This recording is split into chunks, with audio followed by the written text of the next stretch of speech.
Hey, hey, hey. We're back at for another CAF update, everybody. It's Thursday. One of these days, I'm going to get this camera focused right. I don't know what the heck's been going on with it. I did some updates on it, and ever since then, I'm out. Oh, there we go. That's a little sharper. All right. Well, welcome to the show. So we got a lot of stuff to talk about tonight. We're going to start off with a heritage recap, and we've got we're going to have four guests, but now we're going to only have three. So we've got still got a lot to go over there. But before we get started with that, I think everybody remembers I promised you the other night that I would throw the that new cap t-shirt up onto the T Public store right before the show, and I did that. So I'm putting the link in the chat, so anybody who was interested in getting that amazing amazing illustration of me as the Rob Liefeld Captain America, feel free. You never know how long T Public will keep those things up. Sometimes they Marvel doesn't take them down, Disney doesn't get mad, whatever.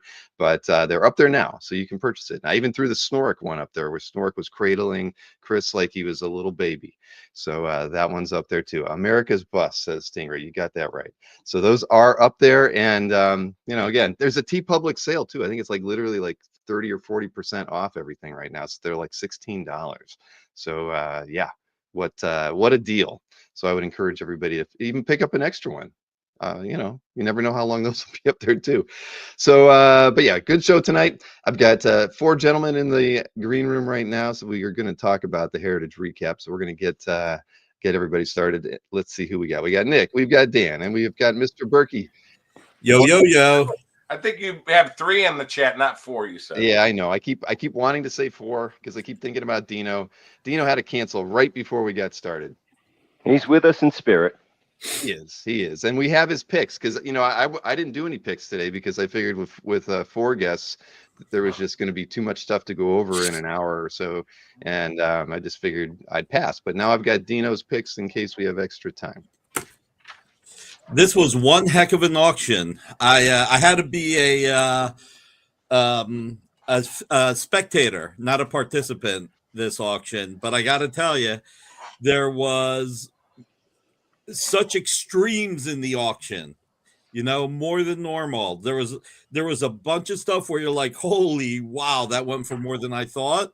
And there were more things that than normal. There were. This wasn't what you call a normal environment for an auction. Things are a little crazy. It's expected that things would fall between the cracks. If anything, I was really impressed by how strong that auction was. Certainly, people put aside money for the big lots beforehand, and I don't think that messed up with too many people's plans. But I've always believed that strongest results come when you have a few really high-end killer lots. This was a very deep auction. Got a lot of attention. People were preparing for it. And the big stuff did not disappoint, but there was just too much stuff for everything to get its bids. If I'm not mistaken, really fair statement. 850 lots, right? That's a lot. More than that. I can actually show you. I got a stat sheet here. The one I always pull up. The last 2 years worth of data, but for this one, they had 919 total lots. Yikes. They count towards their $12.2 million. And yeah, I think if we look across the last 2 years, they've never had that many lots of OA ever, well, at least in the last 2 years. So that's pretty remarkable, and certainly contributed to the 12.2 million, which is pretty decent. Not the highest per lot average they've ever had, but kind of consistent with January, even though January was historically always a very low output month in terms of the number of lots they offer. So that one only reached 5.8 million, but still 919 lots is an awful long time for everybody to sit there and be patient throughout the entire weekend. How did you guys hold up? Yeah, that Sunday auction lasted 8.5 hours, I think. Holy moly. Oh, yeah, I definitely missed out on a couple of lots just through the sheer length of time. I couldn't be keyed in long enough. I know there's like these little warning things and that you can program in, but, I sit there. I sit there. I watch these things go. So, yeah, too long. So many lots. So many. Well, I only popped in on Friday. I did not stay for too long on Sunday. I was in and out the whole time for that. But yeah, I mean, it was a marathon, and I kind of thought they were trying to get away from that in certain ways. But hey, if the art's there, it's they're gonna consign get the lots out there for everybody. But I'm with you guys. I mean, the climate has been a little odd. I mean, we're going to talk about the dealer sales. The last couple of weeks of dealer sales have been. I mean, last week it wasn't even $100,000 in total sales. We're always around 280 to 350, and even this week it barely got over 100,000. So we're seeing certain ramifications in the market, certainly with some uncertainty, but not so much here. Although we're going to see several pieces that did fall through the cracks. Oh yeah, and don't forget, if I'm not mistaken, less than 2 weeks, the big Heritage European auction is. I think know, the week crazy, after right? next. I don't know if it's Easter weekend or the weekend after Easter. I think. It's the weekend after Easter. Yeah. Wow.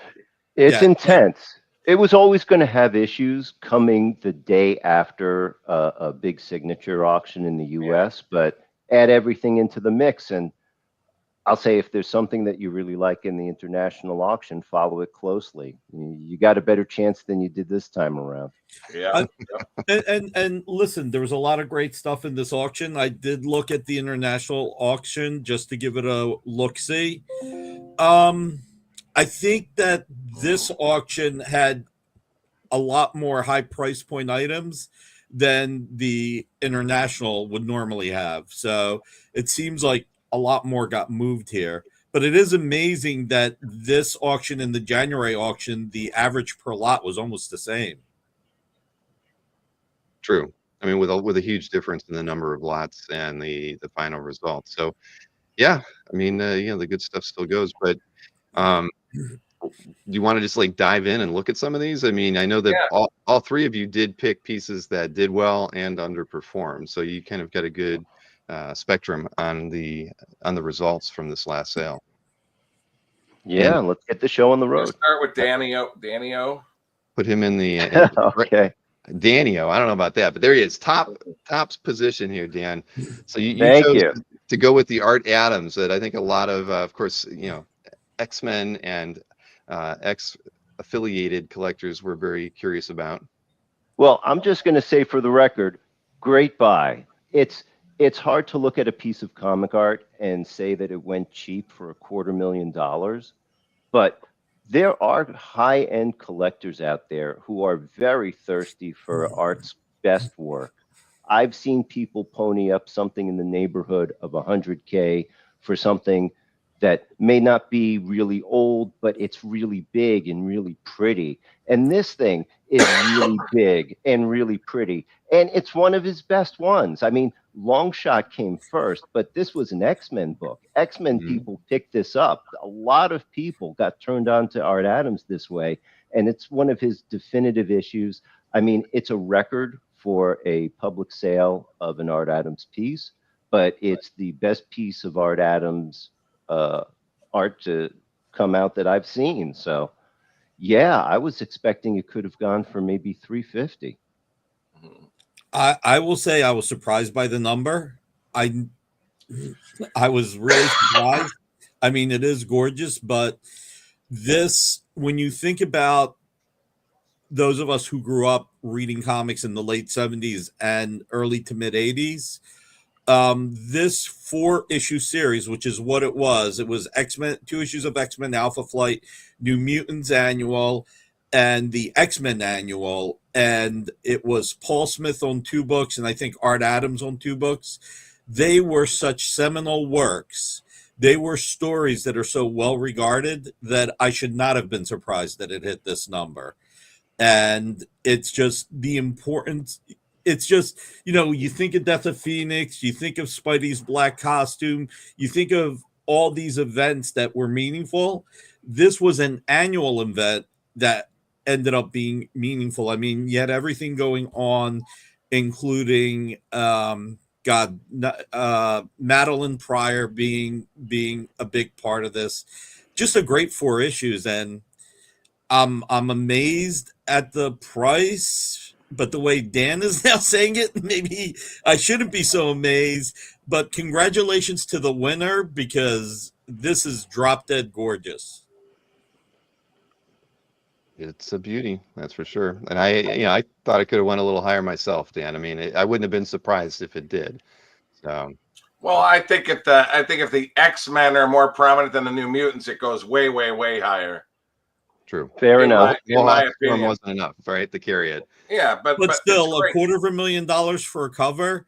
Yeah. You can't Please. call it cheap. Yeah, you can't call it cheap at $250,000. No. You know. Yeah. In my opinion, I know it's probably blasphemy in the hobby to say, but I would take a great Art Adams over a great Jim Lee from the same era. So I think this piece is great. So.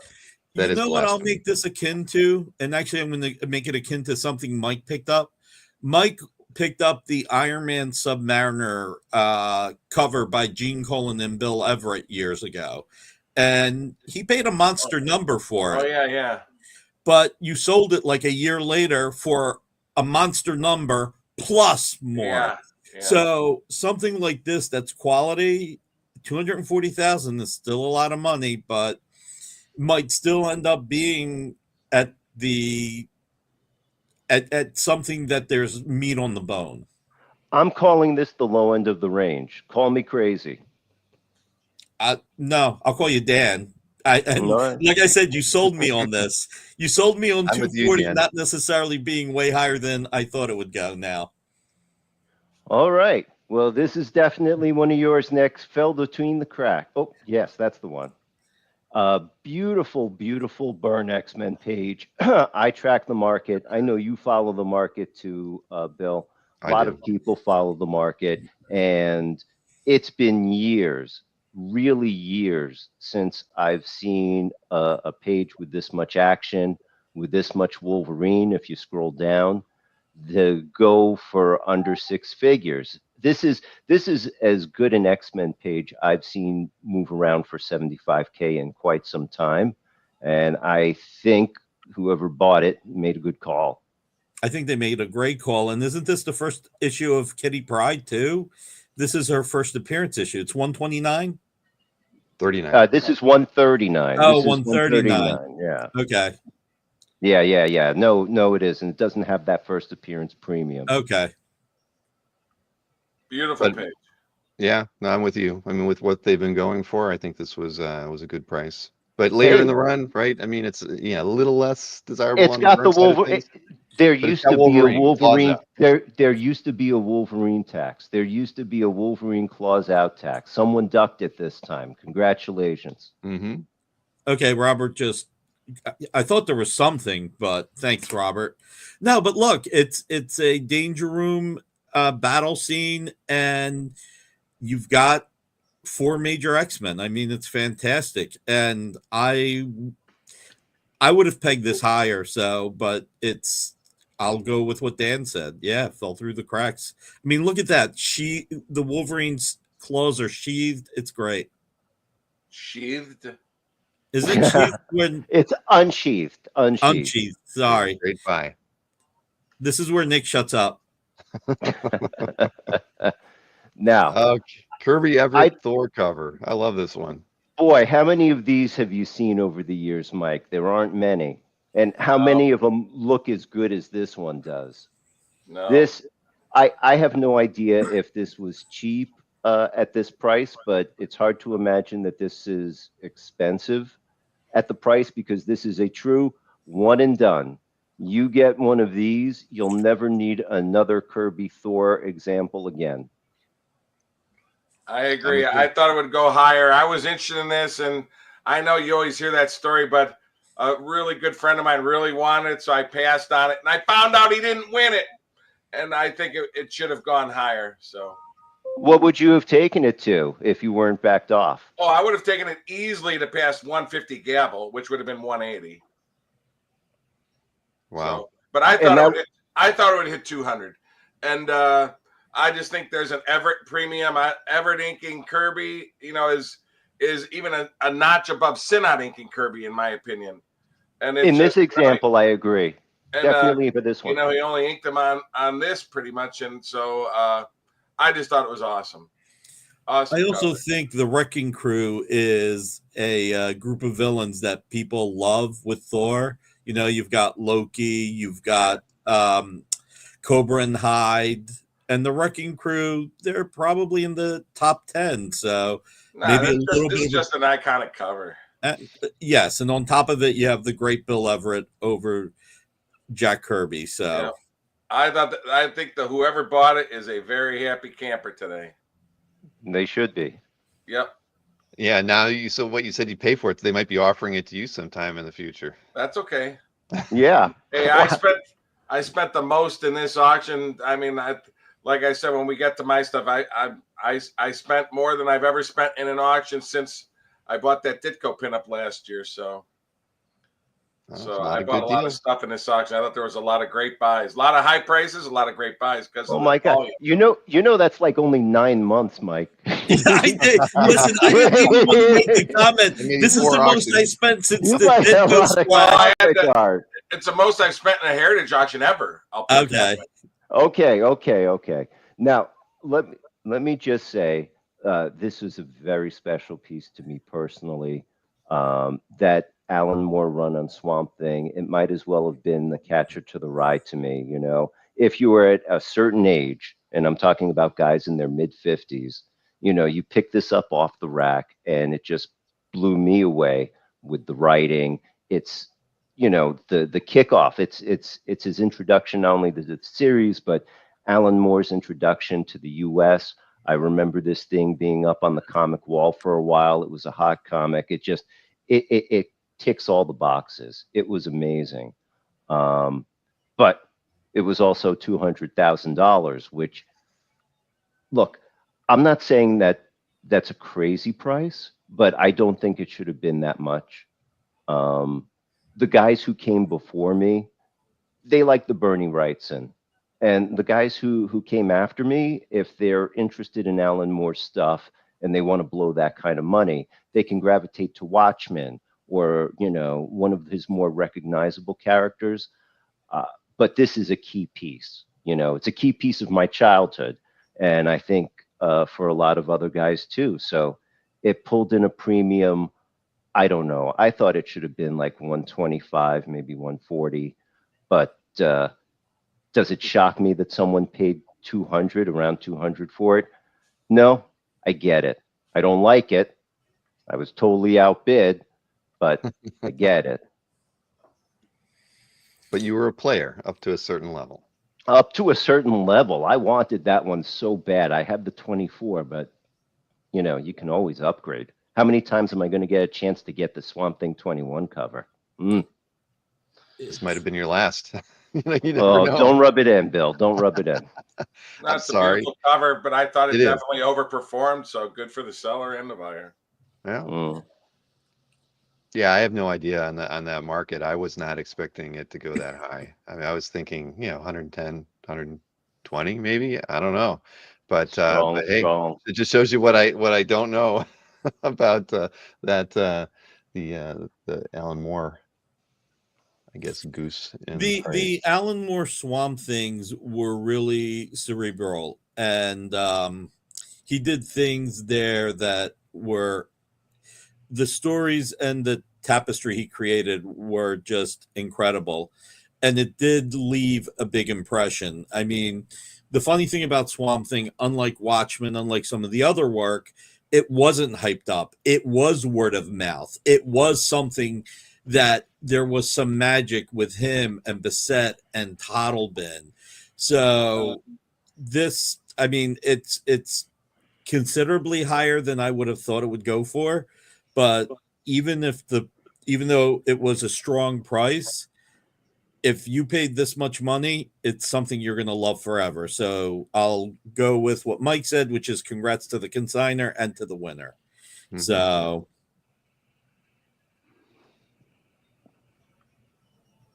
Oh, yes. Sandman. You know, I was very curious to see what the Sandman page would do, because this is the first one we've seen come up since the whole scandal broke.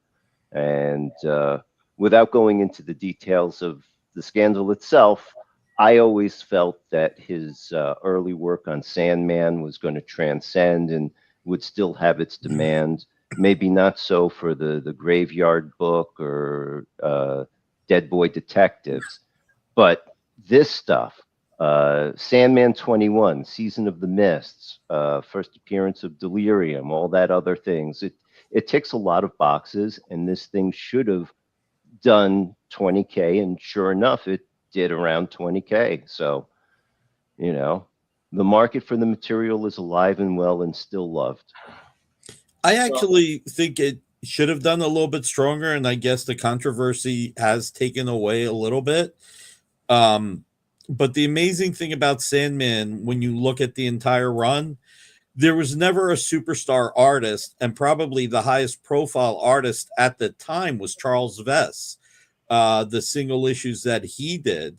But everything from Jill Thompson, Colleen Doran, Sam Keith, Mike Drindenberg, these pages go for so much money. And this is a really beautiful page. I mean, the execution on it is incredible. So Forgive me for asking, but in like 2-3 sentences, what's the scandal?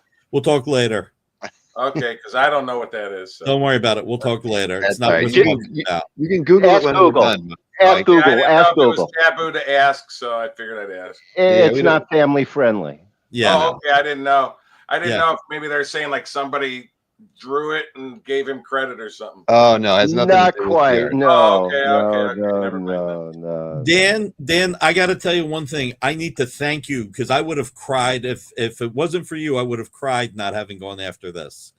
Many years ago, the first time I met Dan, well, no, we met a few times, but he came down and sold me a Carmine Infantino splash with Flash and with Mirror Master. And when I saw what this went for, I was like, "Oh my god, thank God, I've got one too." Because this, I feel like this should have went a little higher. So do I. I think this is a great buy. Look, I appreciate that it's not where people are trying to be right now, but when I grew up, we understood that the Flash started the Silver Age, and Infantino on the Flash was one step above. Even in art collectors, it was always held in very high regard. This is an action splash with him fighting one of his known villains. I think the aesthetics of this are easily just as good as the one I sold you all those years ago, Nick, and maybe even a teeny bit better. The fact that this went for around 15K when we're talking about all these other pieces floating around in the six figures, boy, these things look cheap. Yeah. I kind of wish I wasn't tracking this. I was tracking like 50 other things. But when this came and went, I was like, oh, I really should have tossed a bid. That's something that really would go very nicely in any classic comic art collection. Very cheap. The Silver Agreed. Age DC market is just flat right now for almost everything. It just is. This was actually a really slow auction for Flash pieces. There was a complete Irv Novick 14-page story that went for like $4,000. So there were a few things on Sunday that, like the Don, I don't know if you guys saw it. There was a 23-page Don Heck Wonder Woman story. Wonder Woman was like in 6 pages of it, but it went for $2,800. That's $130 a page. Wow. Yeah, but Crazy. for 20 of the pages, you couldn't get $75 for it. So not in today. I think you could get like 150 a page. I looked it up and I'm going like, there is no one. I go, why did they even publish this book with so little Wonder Woman? And I couldn't believe it. Next. I'm just saying, I was shocked at how little.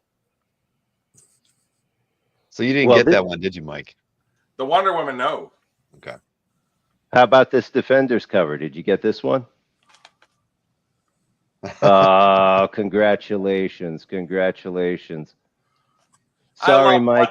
I love black backgrounds. I pushed you up. I pushed you up a couple bids on that one, but you still got it cheap. I had 4 friends yell at me after this auction was over. Why didn't you push it a little more? It's worth more than it went for. I'll say this. Al Milgram's values are all over the place. It's really tough to handicap what something is going to be when it comes through, but those black backgrounds really pop. I love black The backgrounds. surfer figure is so strong, you know. Yeah. Milgram doesn't always nail it. He's very good at composition, but sometimes the detail work is kind of hit or miss. This one, the Silver Surfer, is just so central and draws your eyes there. It's just a great cover, and you did well, Mike. Yeah, and you got 3 of the 4 original Defenders. No, Yeah, I said there's other ones. I only buy Defenders covers that have Hulk on. If Hulk's not on them, I don't even bid on them. So, but he's there. He's kind of walking. I bid on it. Yeah, but he's walking off the cover. You didn't notice Yeah, that? that's okay. He's still there. He's like, I better go before I think Berkey they had wins another it. cover that had like a Hellcat or something on it, and I wasn't interested in it. So, Well, congrats, Mike. That's a good one. We're gonna start. That'll look good We're gonna start behind calling you Hulk Man instead of Romina Man. Well, I have the biggest Hulk cover collection in the world, so Yes, you do. so that's my thing. Spidey interiors and Hulk covers. How about that? Well, speaking of a Hulk cover, you got a recreation here from Herb Trimpe on 181. Well, you know, after one sold back in November, I pulled it up on the show. It sold for $43K. So I was like, oh my God, this thing really was a disaster because it only sold for 16. Now, I actually went back and double checked. But the other one's bigger. That's right. The other one was like drawn huge. 13 by 20. Yeah. I mean, here's the thing. On the computer screen, they look exactly the same. They do. Right. He took the time. And, you know, there's another recreation that sold last June at Heritage for 24K. And for the life of me, I can't tell if it's a different recreation or the same one. It's such a perplexing market. And that's the thing. I always kept going on about how recreations weren't a market. Now they are. You know, there are recreations out there that go for real money, but it's incredibly volatile. Even by comic art standards, it's impossible to kind of track sales, because even though you can see the results, this one sold for 16. The last one that came up sold for 43, but it was bigger. Another one that looked like this sold last year for 25. What are these things supposed to be worth? I have no idea. Did someone get a great deal this time, or did people overpay last time? Hard to say. He did do a lot of these. I mean, there's certainly I've seen like 4 or 5 different like pencil only version ones that are maybe on 12 or so sizes, but some are more detailed than others. This is one of the best ones. Okay. Yeah. It's a beauty. So $16,800 with the juice on that one. Drucker. Now, I don't think have we ever picked a Drucker piece on a recap? I don't think we have, but you have now, Dan. Well, I'm honored. But I wasn't tracking this. It was only after the auction that I saw that this thing sold for 26,000 that I was like, what does this mean? Because if you collect and it's late. If you collect early 90s Mort Drucker Mad Magazine art, you have a plethora of choices well south of this price point. And then it occurred to me, even though this is incredibly expensive for an early 90s Mad story, if you're into the real Adams family and you collect the Charles Adams art, 26K, it isn't that much, and you're getting 5 pages. And I can't help but think that maybe this is an Adams family collector and not a Mad Magazine guy. But it's great stuff. It's beautiful. It is.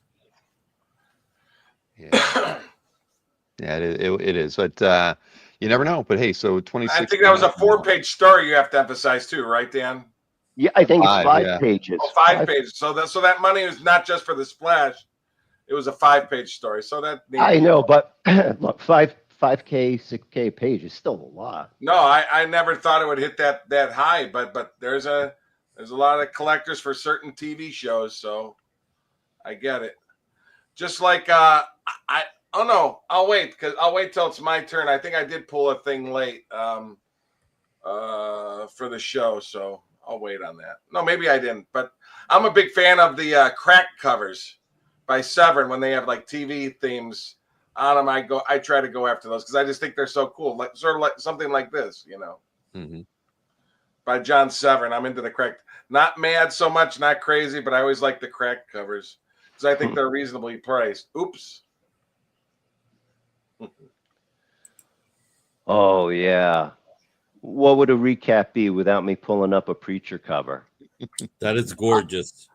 I've been waiting for this one to come out. I've said it before. Preacher is my pick for the greatest comic of its time, and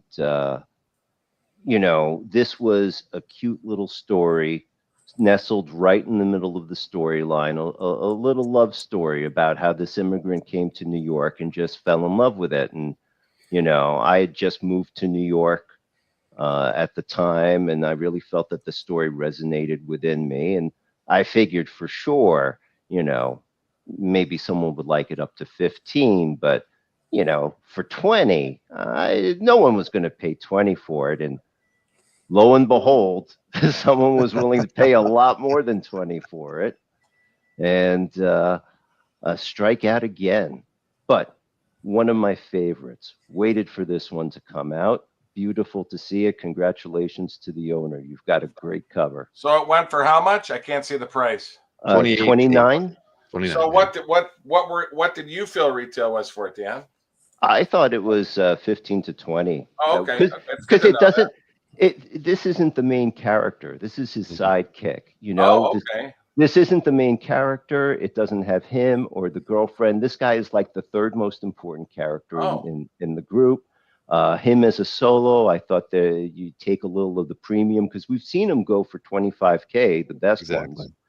But they always have Jesse Custer. This one, I thought no one would want to pay that kind of money, but no, they actually want to pay more. So shows what I know.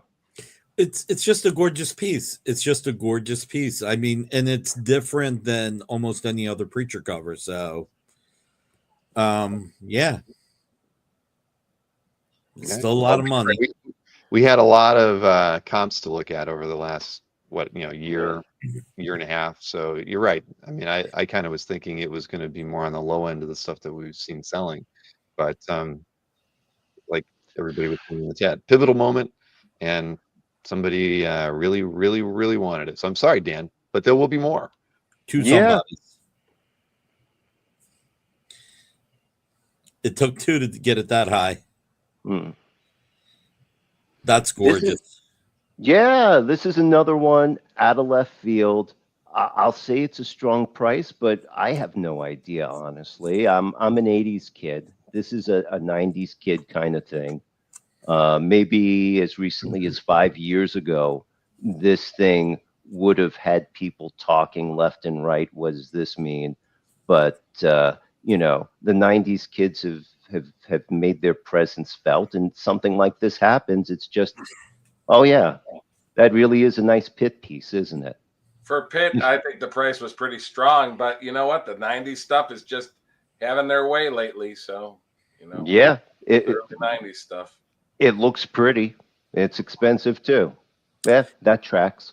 Time to buy as much art from the aughts as you can right now for 10 years from now. I'm not so sure about that, because here's the thing. When I started collecting, I was like early, mid 80s kid, and I always understood there were 10 more years of collectors behind me. The guys who were collecting in 95 were doing basically, it had the same impact. They read it, it was taken around with them. The kids that came up in the aughts, they had handheld devices now, and comic books became a lot more expensive. And I don't know what the people who grew up back then, I'd like to say by the aughts, but I think it's selective just like this, because in the aughts, what you really had was the Ultimate Universe, which is making a comeback with pricing on original art, because that had dropped off for a while. You also have obviously Jim Lee's Hush and a lot of stories that had meaning back then, Civil War. But again, you're right. It's picking and choosing. I mean, I'm making a half a joke saying buy everything from the aughts, but eventually some of that stuff will go for more. Although after seeing Albert's prices on the new Hush series, how much higher can it go? Well, this is by far, more than double the closest selling Keone Pit anything. Not being a cover. I know it's a DPS, but not being a cover too. The price to me was shocking, but hey, not surprising. Somebody had to have it, and people love that stuff. So yeah. All right, Dan. Well, good selection here. And while I'm switching to, I guess I'll switch to Nick here. Tell us about that art on the wall behind you. Oh, this is the T-shirt art to Kingdom Come. Ross did this along with the original project back in the mid-90s. It was actually purchasing this back in 2009 was what inspired me to open up my calf gallery, This was just so cool. See, it's kind of big. It was just so cool. I had to share it with somebody. To the side just for a second? Okay, now I have a question. I noticed the guy's head. You couldn't have actually framed those side by side, or could you have? Looks like the guy's head is drawn twice in the red there. I believe that's because it's the flash mic, and basically he's always moving. Vibrating from both sides. Oh, exactly. Okay, I get it now. Yeah, and you see how Wildcat showed not a helmet. Okay. Yeah, but you could have framed them together if you had wanted to, right? I still can. I can do anything I want with them. They're I mine. just wondered. I'd have put them in one big frame together. Well, they came this way, Michael. Oh, okay.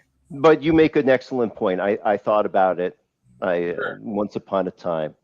But now you can sell the back cover and just keep the front. I don't think so. But look at that. There we go. Now we get to see it on in its entirety and full screen. Yeah, that's amazing, Dan. Yeah, they do match up. They do match up perfectly. Yeah. Wow. Well, it was supposed to be the front, and this was supposed to be the back. But I'm saying if you put them together, and no, they match up. I'm sure there's border on the actual art, but you could have done it. Yes, he probably taped the back and did it all together. Yeah. Probably. Mm-hmm. And but I love great either way. This is his. What I really love is he just mastered watercolors. His watercolors blew me away. How he could do those metallic effects, like a metallic effect in watercolor. I just thought was amazing. And he does amazing things now in acrylic, and he's taken shades to a whole different level. But watercolor, it's tough to pull this shit off in watercolor. In a roundabout way, I'll show a piece I've never shown before ever. My Ross piece that I have in my collection. I didn't even think about it. I do have one, but afterwards.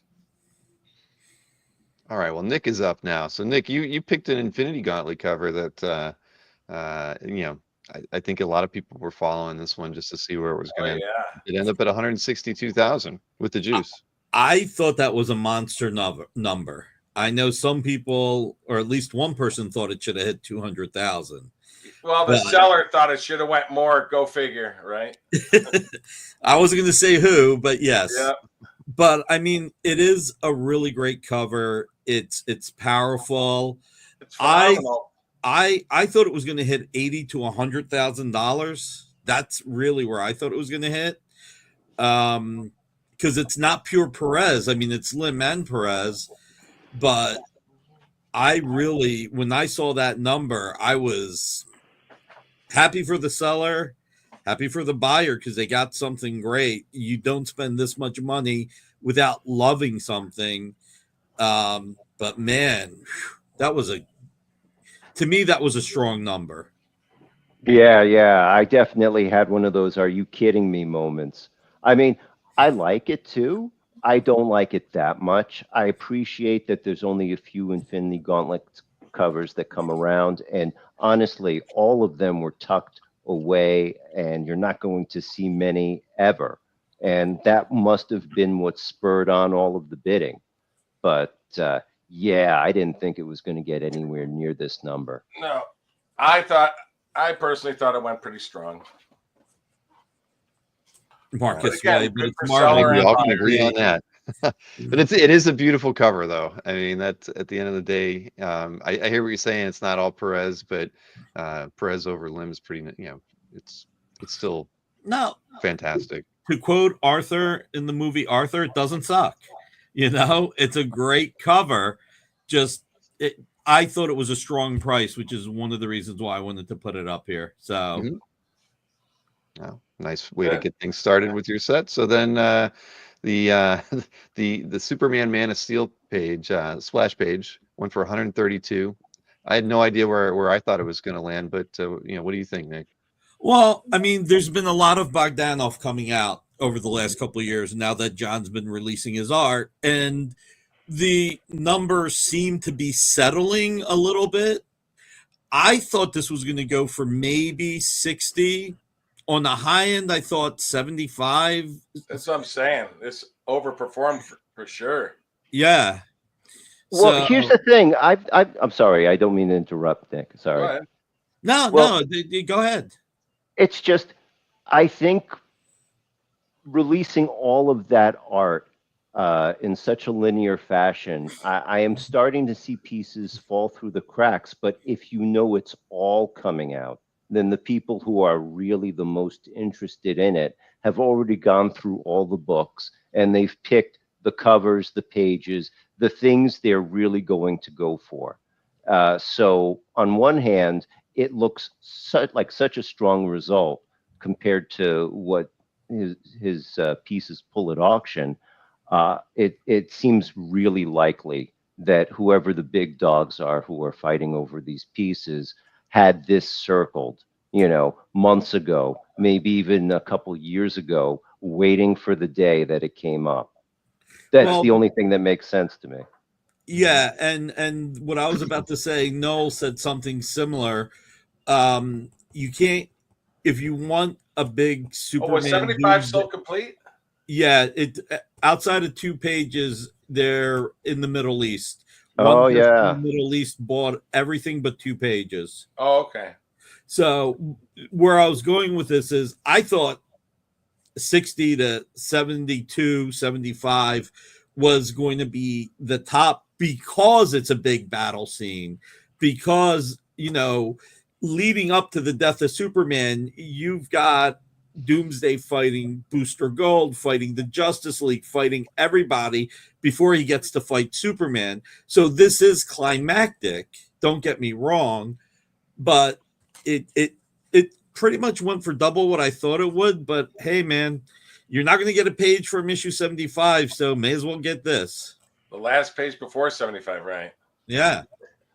Bill, I'm sorry. I'm going to have to punch out. Thank you so much for having me on. Take care, Dan. Tell me what Berkey. Somebody text me and tell me what Berkey pulls out. All right. Good night, everyone. No. Wait. Give me 30 seconds. All right. You get 30 seconds. All right. Let's see what it is. Ross. Ooh. If people don't know, this is the Hulk Omnibus painted cover. Wow. Isn't that a beaut? It is a beaut. And it's huge. I mean, it looks better. It's behind glass, UV protected glass. But yeah, I just thought I'd show it. Congratulations, Mike. Yeah. All right, guys. Thank you so much. Thank you, Bill. Take care, Dan. Bye. See you, Dan. So that is my Hulk covers. I said if I had to get one Ross, this was it. So is that for sale, Mike?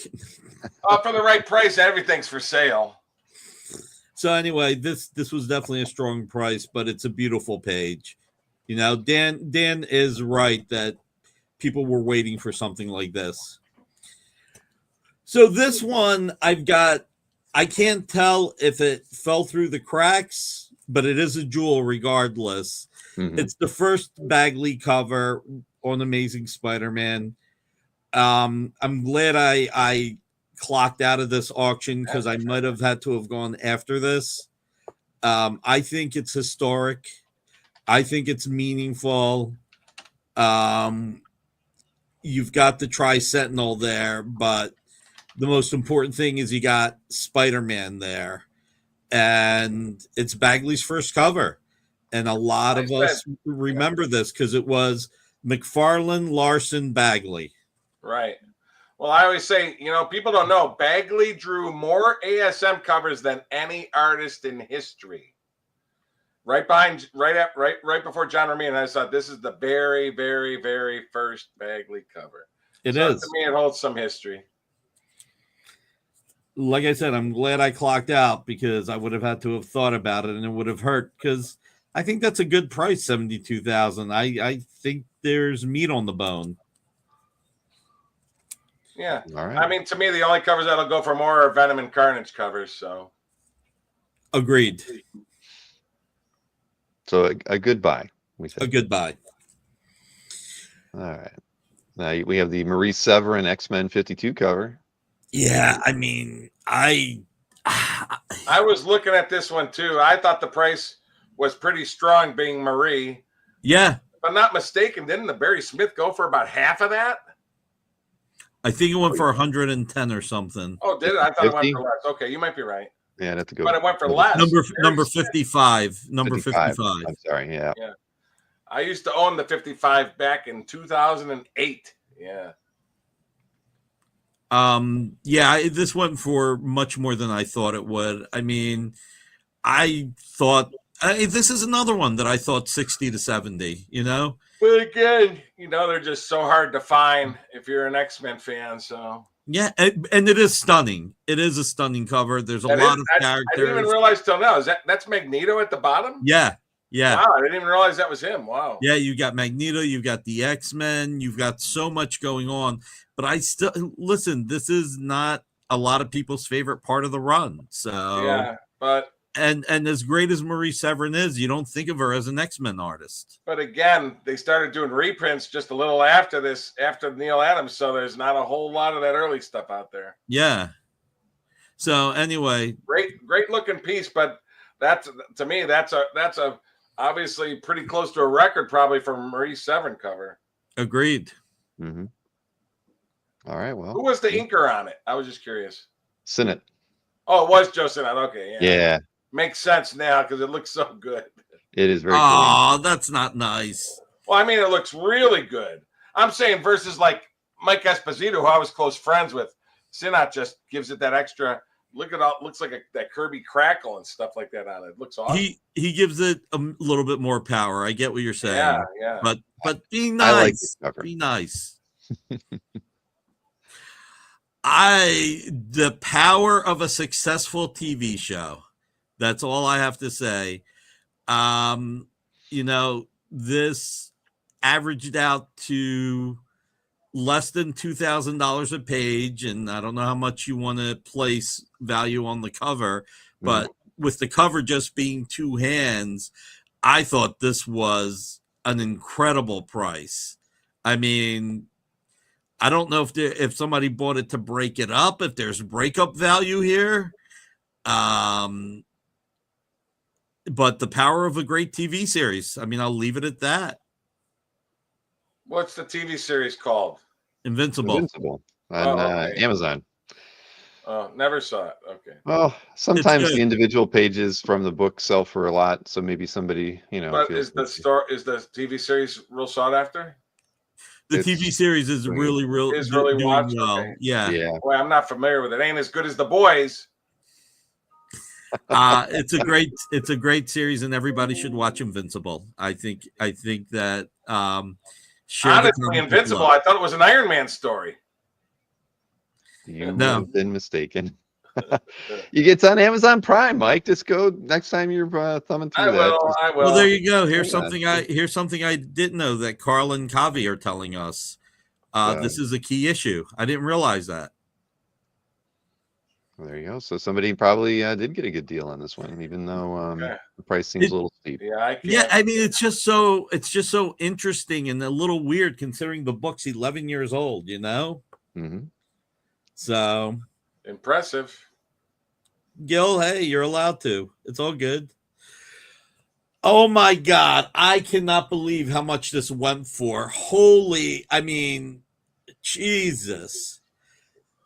Did you want this one, Nick, if you could have had it? No, I would not. I wouldn't. I could not see myself. Yeah, strong price. Very strong price.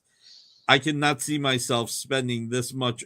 As beautiful as this page is, as gorgeous as it is, and it is beautiful and it is gorgeous.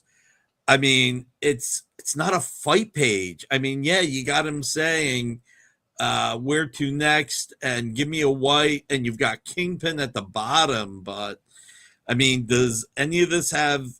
I don't think the Daredevil Born Again TV series airing right now had too much of effect on this, because these pages have been going for like in the 30,000 range. So before the With auction, Daredevil. huh? With Daredevil. With Daredevil and Captain America. Yeah. So hey, somebody really wanted it. That's what it boils down to. It is a beautiful page. I mean, you got to give it that. It is very nice. But I hear you at $60,000. Again, a couple people really wanted it to get it to that price. look at what Mark Levy wrote. Yeah, back of Kingpin's head. Whoop, and Bob says $60K for a Talking Heads page. What is this world coming to, Bob? I don't know. But yeah. Yeah, but go on these certain boards, and everybody say how the market is dying. Well, this yeah, auction had more swings than voting in swing states. Yeah.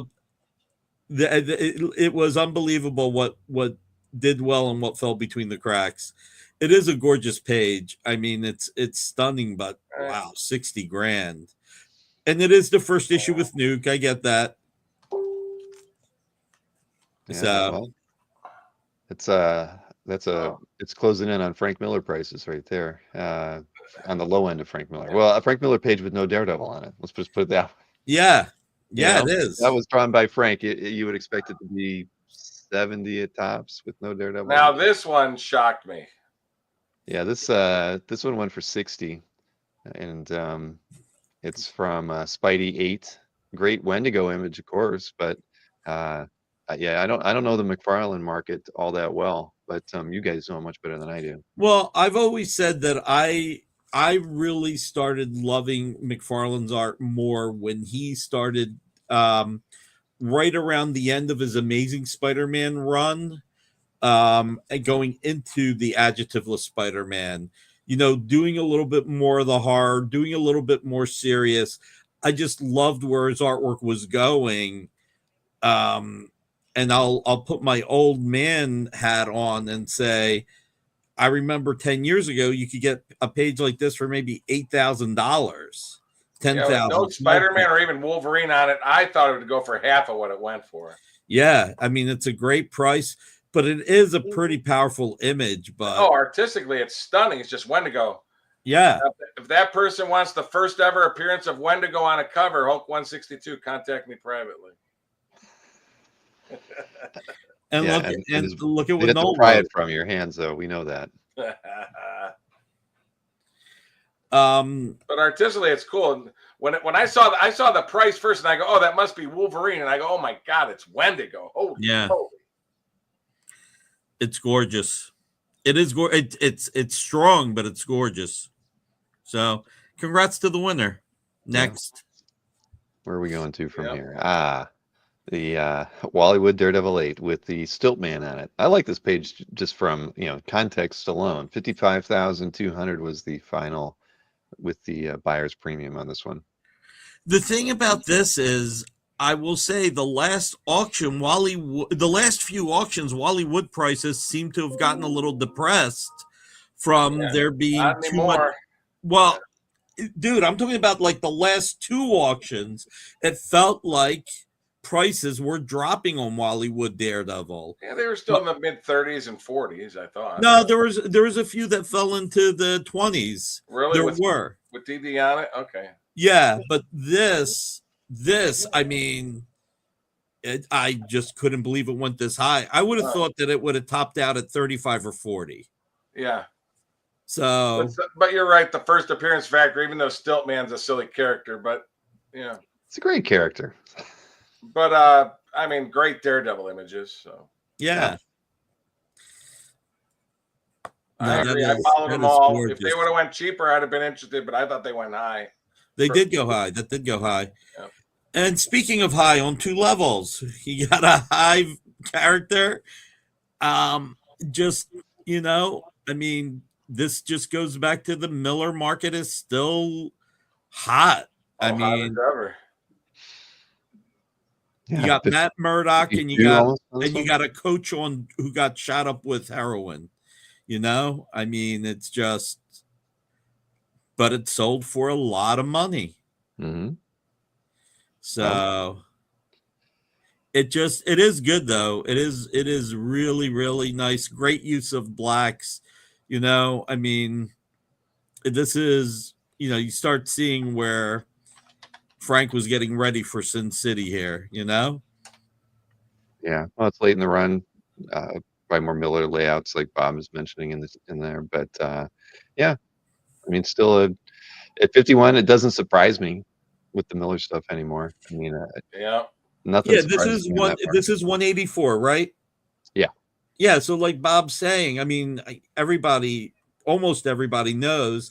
I mean, this is going into the timeline of when Frank was drawing everything 8.5 by 11, and then Klaus Is this the was. Punisher issue? It is. Okay, well, I don't. Well, then let me tell you. I'm assuming people know this because remember there was a big deal years ago. Mitch Ickowitz said 183 and 184 were drawn earlier, and they're all full Miller pencils, and then it got published later. Darn, you're right. I should. I thought it was this 182. I thought it was 182 and 183. No, 183, 184. I remember Mitch Ickowitz telling me that this was drawn around the issues in the late 160s, and it got published later. So I always remember 183, 184 are always full Miller pencils. So. Okay. Yeah. I misremembered. I thought it was 182 and 183, Yeah. but that's no, because what happened was, and you're bringing up a great point, when Miller first did this story around the 160s, Marvel wouldn't publish it because it was too controversial. So, but then with Frank's popularity growing on Daredevil, they felt more comfortable publishing it, but they shelved it at first. Huh. So probably why. you said 183 you and you said 183 and 184, Mike? Correct. Okay, 182 was Larry Hama breakdowns. So yeah, okay. You're 100% right. I'm going to shut up moving forward. Okay. Well, we only got two more. Fans and learning. Yeah, I did not know that, but Mike got, if Mitch said it, I mean, he would know. Yeah. All right, what do we got? Jim Lee FF Splash with Galactus went for almost $50,000. I mean, honestly, you got a little surfer there. Yep. I think this went pretty much for the right price. I wouldn't have been surprised if it went for more with all the Fantastic Four heat coming on, but it's a gorgeous Jim Lee splash. So for the most part, I do think it went for the right price. I love the crackle. I love everything about this. So congrats to the winner. If you love Galactus, this is it, boy. Yeah. And Jim Lee. Yeah. Mm-hmm. All right. I always tell people there's always a Galactus and a Surfer and a Doom tax on art lately, it seems. So yeah, there's some passionate collectors for all three of those characters right now. Yeah. Mignola market just keeps going strong no matter what. I mean, this is I would like to say this is a strong price, but maybe this is the new normal. It's 2 great pages. It's a good amount of money. And what year did these come out again? This is early stuff, right? Yeah, wasn't this like mid-90s? When did it come out? Double check where it's at. It's not 94. It is in the title. Yeah, early. Yeah, second year or so. Yeah. Okay. It's just incredible. And look, Mignola, just his popularity just keeps on increasing. Indeed. And honestly, considering, and I'm happy for Mike and his art. I mean, this is a guy during the pandemic who was doing art, raising money for charity. And then with the Ukraine, he was raising money for World Kitchen. I mean, the guy puts himself out there. So agreed. Yeah, this or $22,000. That's fair enough, That's a Kavi. choice. Fair It's a enough. choice. Yeah. It is. Oh man. All right. Well, that's the all Hellboy. well. Those were your picks, Oh, those Nick. were all Nick's? Okay. Yep. So we'll be switching over to you, Mike. And I'm not going to do Dino's. We're running a little long right now, but that's okay. Well, Hey, I by the will way, did say, everybody hit the thumbs up? Hit that thumbs up, y'all. Yeah, we haven't we said at? that yet. We got 116 people watching the show live right now, and I have no idea where we're at with our thumbs up. But come on, everybody. Wait, we got 116 people? Yeah, watching live. Oh They're my God, enjoying that's it. a record for us. Nice. Yeah, here we go. So You let's guys are see. you guys are old jewels. Thank you for being here. Well, I said I did pick a lot of things that I purchased, but I'll share them all so people will know in the future. That's okay. You're allowed. Oh, this ain't a purchase, though. I was gonna say, did you purchase this one? 'Cause- No, not this one. If he did, we could see how we got to 500 so quickly. I will Yeah, say, wow. if people love this cover and like that price, I have 50 other trimpies we could discuss it. Exactly. Well, we only have 46 thumbs up right now, so I know the people in the chat can do a little better than that. Yeah, please, guys. But no, coming into the auction, I expected this to do 250, so it went for 336. But again, it's So it the Doom overperformed tax. then. And I will tell people, and I know a lot of people think that I'm blasphemous saying this. This is inked by John Severin. While this one does look better than normal, I love Trimpy inking Trimpy himself. I just love the line work when Trimpy inks himself. Or even I still like Staten, but even Trapani. But for whatever reason, the lines seem a lot thinner when John Severin inks Trimpy than when Trapani or Staten ink, or Trimpy himself is my favorite again, inking. But I still love it. It's an awesome cover, and I knew this would set a record. So, Well, it certainly did. 336,000 with the juice. yep. And I didn't get it, and I wanted it, but I go, yeah, it's just a little too high for me. I get a lot better, tons of great small stuff in its place, so which I did. Now I have to comment on this one. I get credited for doing good stuff. Now I'll get slapped in the face. I sold this cover around 10 years ago for $8,000. So 10, maybe it was a little longer, but I'm going like, Ramita Jr. I don't know who the female character is. Sell it, get what I can. And needless to say, the price it got just blew me away. So I'm sure you doubled your money when you sold it for 8, though, Mike. Oh, I did. I'm sure. Because I held on to it for years. So, But 168 shocked the heck out of me. I think it's the only Ramita Jr. Hulk cover, too, from that era. The only one. Like pre-issue 300, that's his only cover.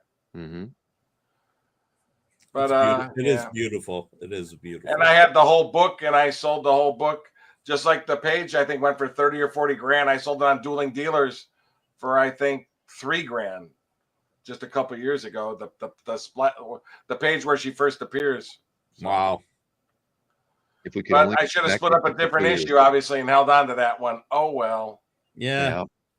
You never know. Nope, that's okay. It is what it is. All right. Well, 2 pieces down, and we haven't seen one that you've won yet. So, actually, you did earlier because I won the Defenders cover with the big surfer on it. That is true. But you just said you picked a lot of pieces that you actually won. So yeah. All right. Well, so a Wallywood Daredevil 6-page. I didn't think I picked that one. You did. It was in the set. Well, again, I'm just the prices are nice and high for early issues, so I thought the price was strong. So I'm just saying, I have a similar great page from the issue before on my site for 42, and I get no guy offered me 35, and I said nope. But again, Wallywood pencil inking himself, great stuff, and he's finally getting his due. To me, his pages should go as much as Kirby pages in a heartbeat, and he drew probably less than 1%, less than a quarter of a percent of what Jack did, and Wallywood drew so few pieces. It's pretty much this, and then Astonishing Tales, and a couple of horror stories. That's it for Marvel, Well, and when you think about it, I mean, so much of his Marvel work was inks too, not even pencils. I mean, a good portion of his artwork is just inking other people. It's great stuff, and so he's one of the masters of all time. So, Okay, Ed Hannigan. I felt like this fell between the cracks a little. Yeah, I bid on this, but I didn't win it. I have the prelim to it. I just thought the hand-colored Hannigan prelim to it. I thought it was cool. But you know what? I was going to do one more bid more, and I got Spidey is just too small. Does not warrant me paying close to 60 for it. He's just too small. But it's a great cover, and it's really still it's a Romita Jr., even though it's Hannigan layouts, Romita Jr. art, and I think Giacoya inks, that was a premium, but cool cover. You know, he drawn Vulture like the Ditko way and stuff like that. So I always liked this cover, and this is one of the early Marvel books that I bought. So, like I said, I thought it was going to go for 60, so it's in that range. Yeah. So it went for what it should. I just didn't go high enough on it. So there you go. That is Bob Layton inks on it. He is in the chat. Now that's what made it go for more. There you Agreed. go. Oh, when you said me, I thought you meant Mike Esposito. I'm going like Esposito? No. Bob's inks are awesome on that. I love the black backgrounds too, so it was beautiful. All right. Well, that one went for almost 53. Yep. Very cool. Very cool. Now we got a Don Now, Heck. this one I just had that. Yep. It's amazing how, again, Wallywood, the wood ink, the vendors pages, man, if you've been checking probably the past 4 years, any pages from 20 to 22 with the Heck ink by Wood just go for, to me, crazy prices compared to all the other ones. But just goes to show you how much how Wood's inks are sought after. Mm-hmm. So I just posted that just because, go to issue 23 and 24 and you're going to get pages for $5 to $8,000, every other issue around it before or after. So But I just admired it just because of wood inks, how the prices have changed with wood inks. Yeah, I mean, look, I've always wanted a page from Avengers 20. That's the first one I remember buying with Captain America being thrown off the building by Swordmaster. But the last page from that was for sale from issue 20 went for so much money, and now this is going for more, and I'm sitting there like, I'm never getting a page from 20. Get your pages from 20, 21, and 22 when you can, because they're going crazy. Yeah, CJ, I put Don Heck up there as one of the best artists who drew females in the 60s. Obviously, John Romita Sr. is number one, but Don Heck did some beautiful women. I mean, when you look at his Black Widow, his Scarlet Witch, just gorgeous. Depends who inks them too. Sure. Like Heck Giacoya, I like a lot more than Heck doing Heck. I hate to say that, but right. And obviously Heck Wood was some of the Black Widows. That stuff looks good. Yeah. All right. Next. Now this is one of my purchases, and I think I got a phenomenal. I was very happy. How many times are you gonna get Kirby Sinnott with Spider-Man in every panel? I just thought I was willing to bid up to $25,000 on this page. I got it for 13, so plus the juice. I just thought it was awesome. In the FF, you're looking at FF Annual 1, Spidey's FF 73, and then one page or so from FF 100. That's the only time you'll ever get Spider-Man in an FF book. And I just thought a 4-panel battle page with Torch and Spidey battling, I thought that should have went for double what it went for. You got one of this like double fell through the cracks. Then scroll down to the bottom panels. I mean, they're all great. And Torch and everything. I just thought it was so cool. Just hard to find Kirby published Spider-Man art. No, this is fantastic. I mean, it's just out of this world. So that was one of my happy times on the weekend. Well, you did well. Yeah. You did really well. I said, with 900 plus lots, eventually some things are going to fall through the cracks, and that was one for me, and I felt so. I love what Mark Fong just said. The penciler's pacing the story, and the inkers freeze the moment. Yeah. I do like that. That's nice. Killer deal. All right, what do we got next? It's I know it's a Milgram cover. Again, this is another one I purchased. I thought that went cheap. Of course it did. I was willing to go up to $30,000 on it, and I got it for 11. I can't believe how cheap that went. I mean, like, I've feel bad for the consigner on this one. I'm sorry. Yeah, I This was was definitely- flabbergasted. Like I said, I was willing to go up to 30 or more on this one, and I was shocked that it went for 11 gavels. So I was pretty happy on that one. Yeah, congrats, Mike. Matter of fact, several months ago, I bought the color guides from Heritage for this exact cover.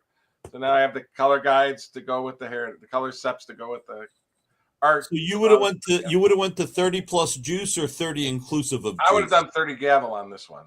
Okay, so 36,000. Yep.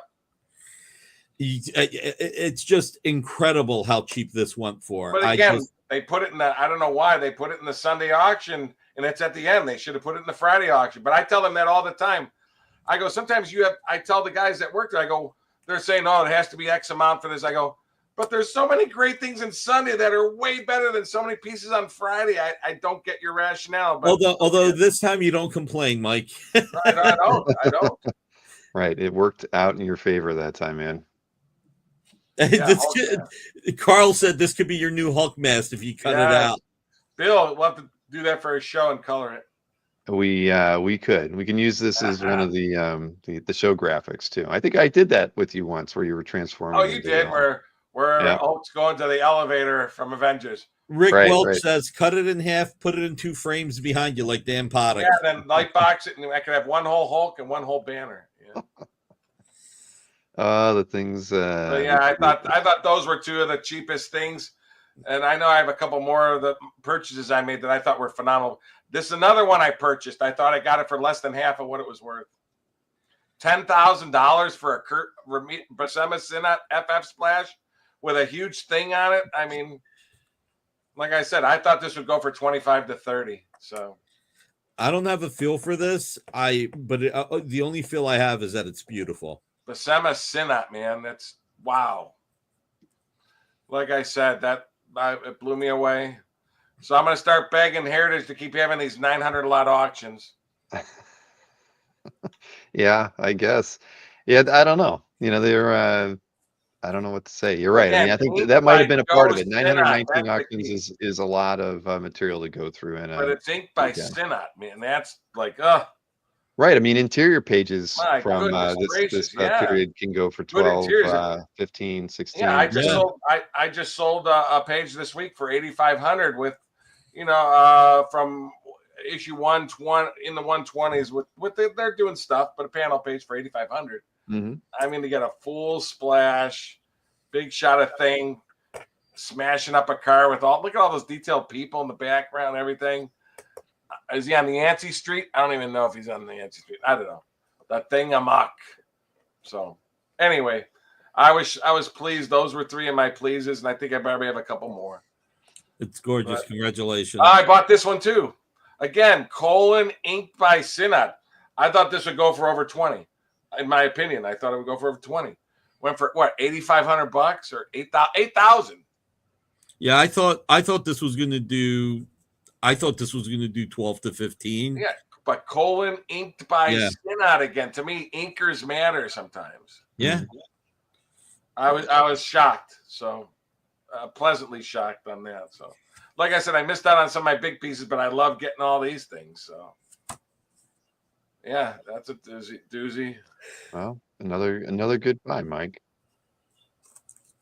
One more. What was this one? And this I thought was the deal of the show that I purchased this one. A large art, you get Lady Dorma and Krang and a half splash of them blasting Iron Man. Went for $3,600. That is a 5-figure semi-splash page in a heartbeat. Large art suspense, colon ink by Abel. When I won that one, I had to do a double take. Like I'm saying, like, what am I missing here?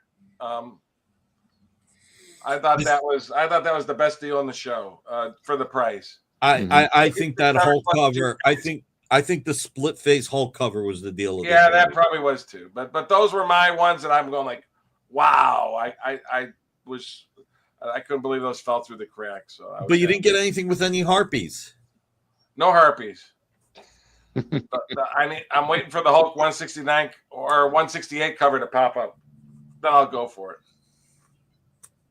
Well, so we've gotten to see several pieces that fell through the cracks. Is that everything? That was the Is that last. all mine? Okay. Yeah, I'm Yeah, not I gonna do took out at Dino's. the end. I bought the John Severin. I wish you could bring it up, Bill. It's right around that same price range. It was a John Severin crack cover. It should be right around that same price if you go to John Severin. I'd love to just see it cracked. Not that Bill, one. There, the ship. I bought that one, but if you click on it, look how many TV stars are on it. This thing is like so cool. You're not going to believe it. I mean, every TV star you can think of, and Elvis, the Man from U.N.C.L.E., James Bond, the Jimmy Rat Walker, you got Jimmy Walker, you got Ed Sullivan, Laughing, Martin. all the characters from Laughing, just everybody. the Smothers Brothers. But like I love stuff like that, man. It's just so Bob Hope. So did you win it? Did you win this? Yeah, I won this one. Okay. And it's from the 60s and John Severin. I just think stuff like that to me is just so Bill, if I'm gonna Mhm. I apologize, I'm giving you pressure here, but if you want to run through Dino's and we all get to say one quick thing and you just move it real quick, just since Dino did the work just to get it out of the way. I can do that, and then we. No, we'll do like 10. I mean, literally 15 seconds per piece or whatever. That's what I'm saying. Sure. That's what I'm just saying. gonna say, Rapid fire. Dino had an unexpected appointment drop on him. So sure, let's do it. That way we can. If I can find him, where is that? Oh, there it is. I loaded this thing up a little bit ago. All right, so we got the Miller. wow. Yeah. Oh my God, yeah. Next And I know cover that who went for won this. 180. Oh my God. If there was ever a piece that I was going to go for in this auction, it would have been this. I know who won it. It's gorgeous. And that's it. I'll just leave it at that. Yep. Phenomenal piece of art. Yeah, 180. Yep. Then let's see, what was the second piece? Yeah, that FF 144 cover went for Yeah. 105. Beautiful. I was either the first or second underbidder. I really wanted this one. This was one of the ones I was going after strong, but I didn't get it. It is no, it's a very classic cover. Doom with all of them. I mean, just a great cover. Yeah. Again, Synapse Inks make it look like a Kirby cover. Even though the buckler, it doesn't. Synapse Inks just make this look so unbelievable. So love that cover. That was my number one piece I was going after, but I didn't get it. So All right, next. All right, Bernie Wrightson. Beautiful. That's all again, I'll I say. bid on this one, but it went too high for me. But I loved it. The artistry on it is just unbelievable. It's Wrightson, but it does feel like it has a little bit of wood in it too. Just a little bit. Phenomenal piece. Absolutely phenomenal piece. Next. This is a great one. Yeah, believe it or not, I was the underbidder on this one. I just thought, but I got the thing one right after or whatever. But would you have bought this for me, Mike? This I was thinking of getting that for you, Bill. Yeah. Yeah. But again, I would have, I would have been forever in your debt. Remember, I had the cover. I thought this was one of the. I love this Thor, title. Yeah, remember, I had the cover to this for a couple of years. I just sold it last January. Yeah. Look at what Chris. Look at what Chris Snark wrote. Big thing, little wood. Yeah. Big thing. Ay. But yeah, this is a good one. At I love the backgrounds on this.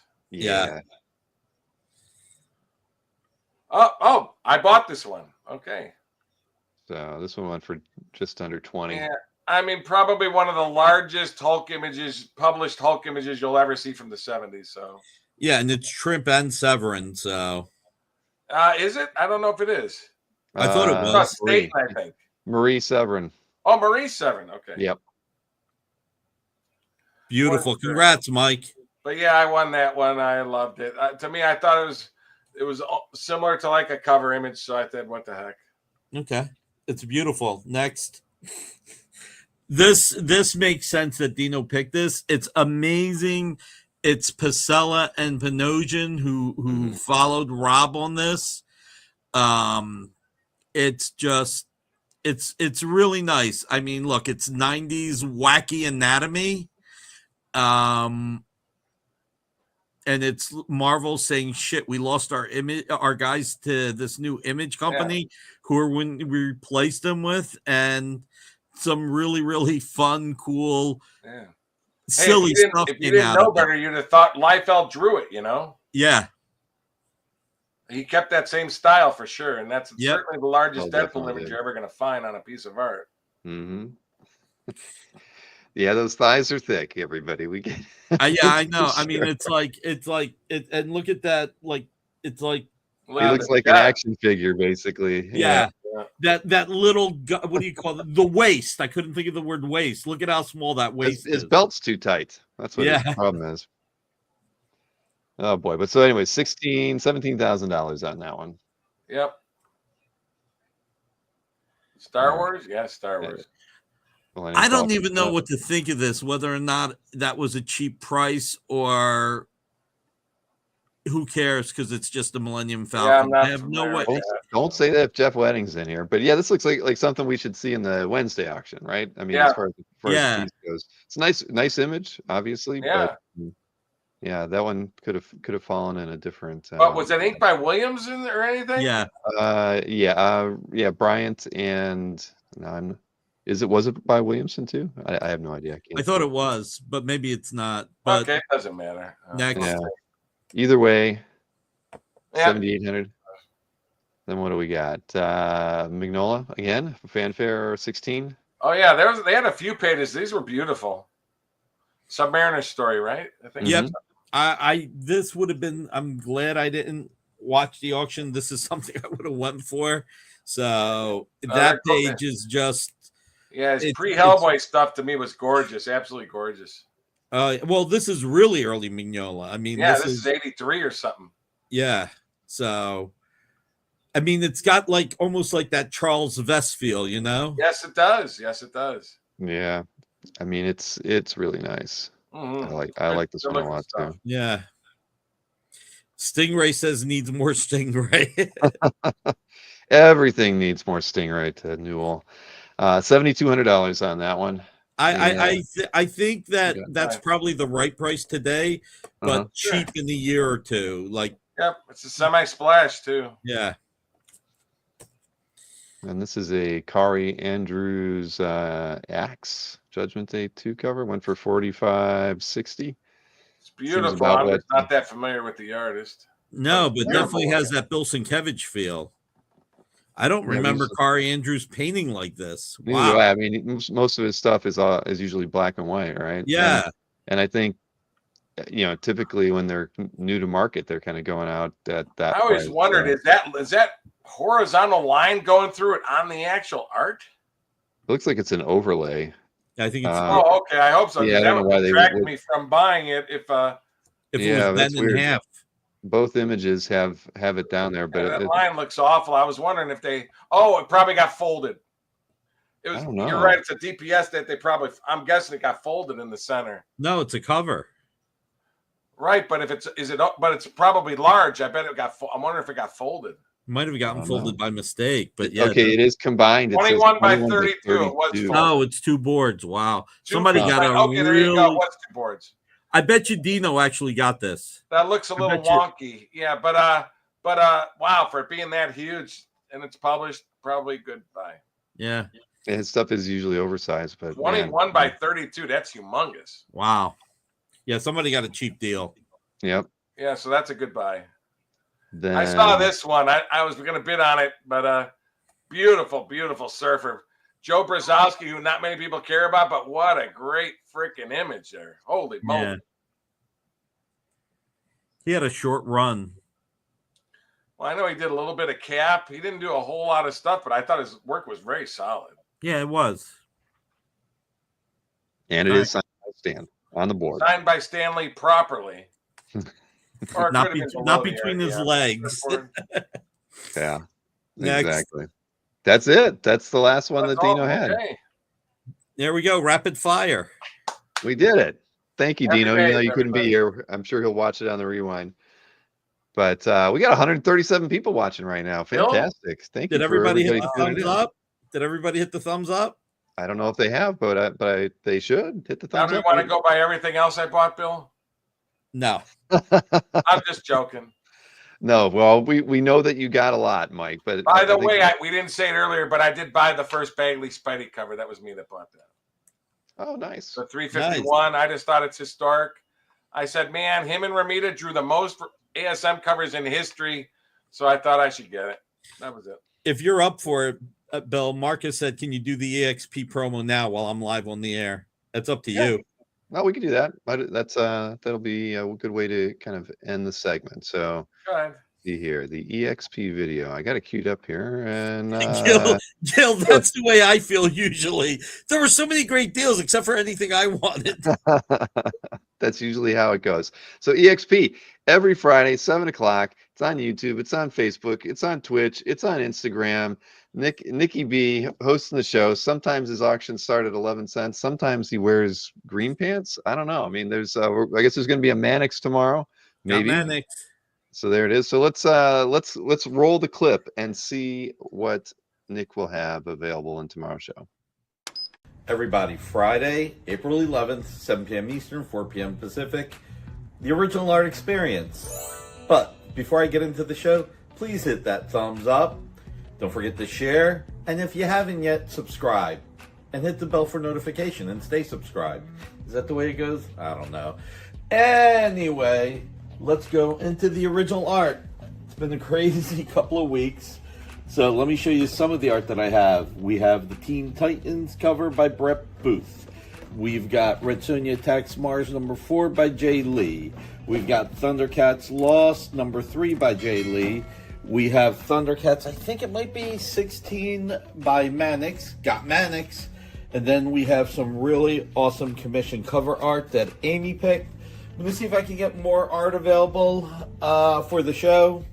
Would be great, because I'd like to pull a bunch of art. It may happen, it may not. We'll see on Friday. Maybe Amy can just keep reminding me. She's giving me that look like that's going to help. So this Friday, April 11th, 7 p.m. Eastern, 4 p.m. Pacific, the Original Art Experience. And again, hit that thumbs up and share. Sharing is caring. See you then.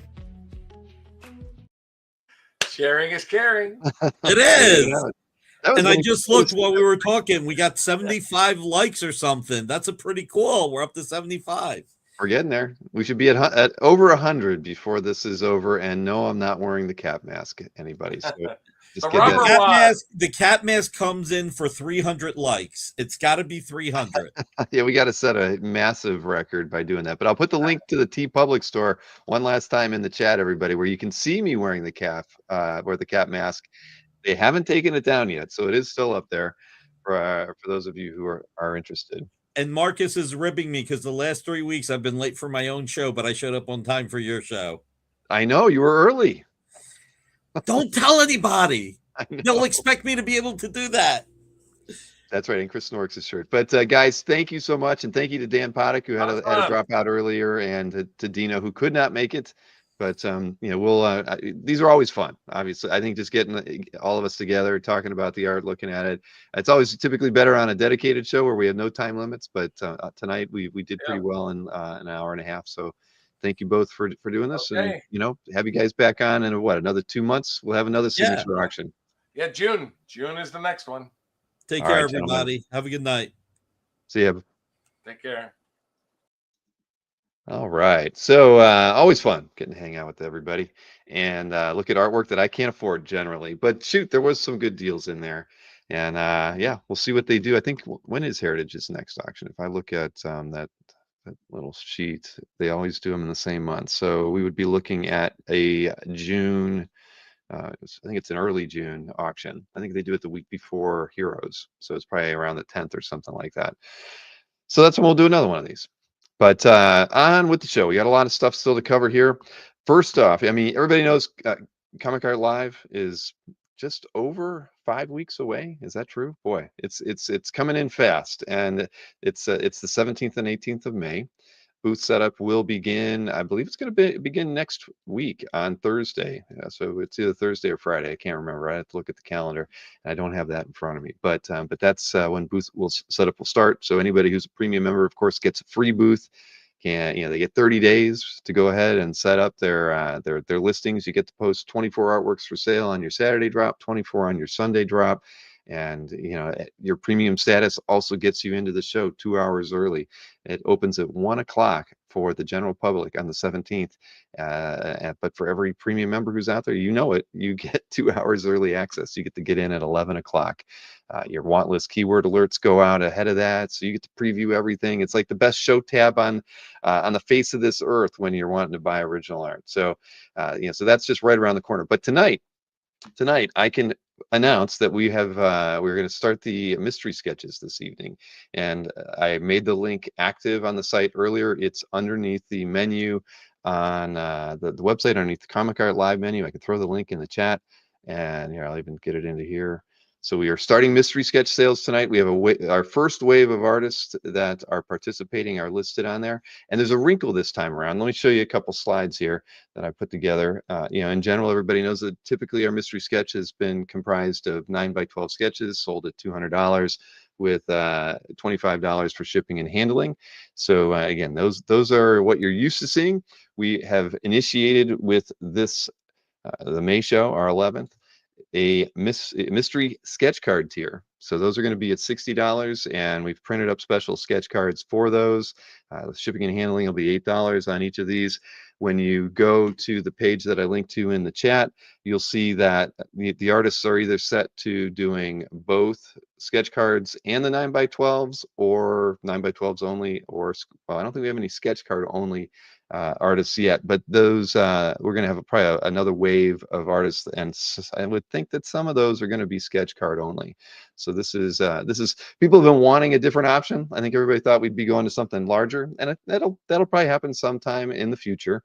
But for this time around, sketch cards is the thing, and we know that that's been a part of OAX for the last 2 years, and we implemented that also in IC3, printed sketch card specific for that. And so for 2025, we've printed a single sketch card that has both dates on it. You can see it in the middle there. So it's promoting the 11th and 12th show. You never know, in the future we might do them specific for the say the May show versus the November show, that sort of thing. But for 2025, that is where we're at. Is Fred Hembeck on board? That's a good question, Rick. I've been emailing with Fred, because we have him on an art sale show coming up, and I have not asked him about that. But that's a good question. I think I should ask him. Why wouldn't we have Fred on the sketch card only list? Well, yeah. Why didn't that occur to me, Rick? You're on the planning committee now. But there you have it. So 2 options for everybody, and there's no limit to how many you can pick up. As you know, the forms are a little different. Maybe I should even just show you how it's set up here. Let me hide the screen, because PayPal, and that's what we use as the checkout kind of platform, they actually made some cool changes in their programming, which I'm glad I kind of looked into it, because it's far better than what we used to have. Going down here, just 2 columns. One is for the standard 9x12 mystery sketch, and the other one is for sketch cards. But it's pretty self-contained. Previously, you only put in your character or characters that you wanted drawn, and you just click the Buy Now button, and then you had to fill out everything over on PayPal. Here you can see the first thing you're going to be picking is international versus U.S. shipping. International buyers, we always had to bill them after the fact when we had to ship their artwork, but now we can bill for the international shipping in advance. So if you're outside of the U.S., you can pick the international shipping rate and pick a quantity, put your characters in there. Just remember, this time around, we're going to be policing the requests even more than we ever have before. It's a single character. So if you ask for more than one character, we're probably going to kick it back to you and ask you to change it. So just keep that in mind. But the way to approach these forms are, you can buy, well, you can buy 10 of these if you want, and they could all be Captain America if you wanted. And if that were the case, you would just put Captain America in the character of choice. But if you were buying 4 and you wanted each of the Fantastic Four, you would list all 4 characters in the box. That's how it goes. I can tell you that, having seen these for the last 4 shows that we've done, or is it 5? I can't remember now. But people will say, even give artists choice, right? Or sometimes when they're working with obscure characters, they might list three characters. Hey, you can do the Thing, Human Torch, or Doctor Doom. At the end of the day, as long as you're requesting and are going to get a single character, that's the main thing to keep in mind when you're ordering a mystery sketch. And who would want Human Torch says Chris. I don't know who would, I don't, I can't answer that question, Chris. But yeah, so if anybody has any questions, you're always more than welcome to shoot us an email. But I think it's pretty straightforward the way we've set up the order forms here. And the cool thing is that, if you're just wanting to check out with a credit card, you just click the bottom link. That'll give you the option to just check out straight with a credit card. But if you prefer to log into Venmo or PayPal to make your payment, you can do that right from the form. It's in some cases it pops open the like a pop-up that allows you to go in and make the payment. Other times it's going to take you right over to PayPal. I think the Venmo is a pop-up, and PayPal and the credit card checkout options take you right over to PayPal. And when you're whether you cancel or you finish your payment, it brings you back to CAF. So there you have it. We have the mystery sketch launched, and again, just go through and you can see I did my best to lay these out. Like Splash Page Art has 1, 2, 3, 4 artists that are doing both mystery sketches and sketch cards. They've got and then the rest of the team only doing mystery sketches. And I know Tatiana had Jason Johnson, who's only doing mystery sketch cards, and then a couple who are only doing sketches, and then both. So it's a little bit of a an interesting approach this time. But we're excited to have an alternative for it. And I can tell you that this is the first wave of artists. So your ordering will go to these artists. If you pick them up in the next 2 weeks, we're going to have a wave 2 of artists posted again 14 days from now, and that'll just expand the list of artists that are in here. And yeah, just the different opportunities. But we will have 5+ weeks to sell the mystery sketches. So keep that in mind, and we will have a PR email going out to all of you tomorrow, actually, probably sometime early afternoon.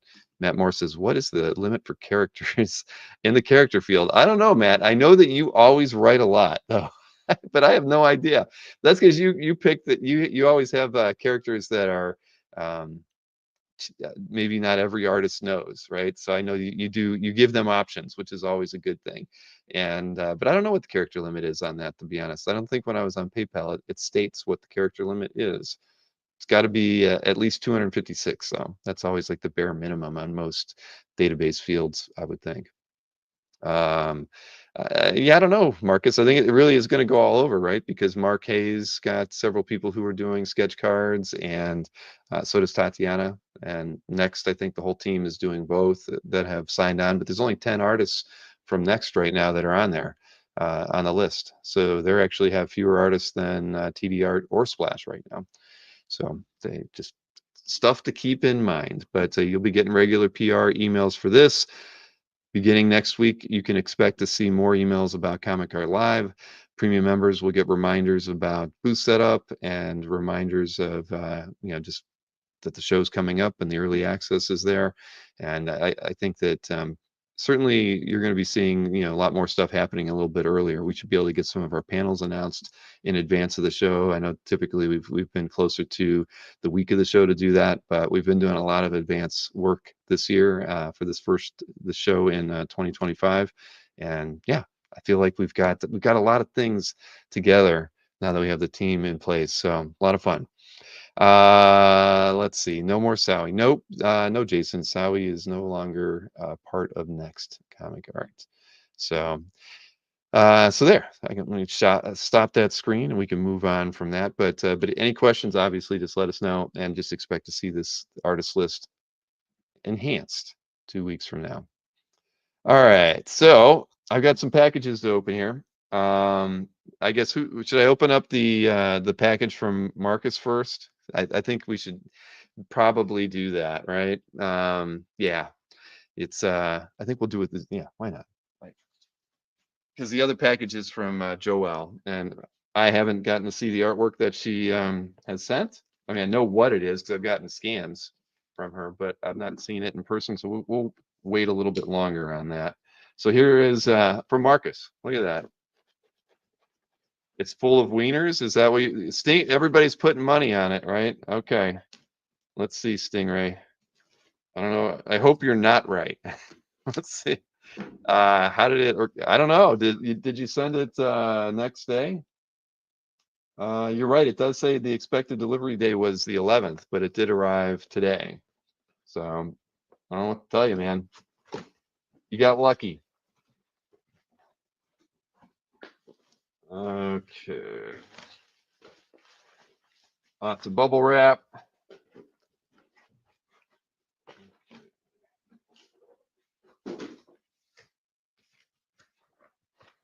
It's not masonite, but it'll do. Let's see, what do we got here? All right. Where to start? I'll start with a piece of strip art, and it's the Rugrats. And let's see, what is it? Hey, hey, babies, look what I got. A dollar bill. Who's Bill? It's money, you dumb baby. Now you got. Now what do you give me for it? But does it belong to Bill? Yesterday she had Scott's tape. Oh my goodness. That's a great one. That's awesome. And very close to my birthday, actually. It says 421 there. So close enough. I'll call that a birthday strip. That's awesome. But the dollar bill. Uh, yep. Oh man, that's awesome, Marcus. Thank you. That is wonderful. And I mean, I literally, when I read it's money, you dumb baby, it's like I'm watching the Rugrats again. I can hear it in her voice. Well done. Very nice. And what else we got here? We have let's see, Neil Adams sketchbook. It looks like signed by Neil, right down there. And let's see, looks like a couple things in here. So let me open this up.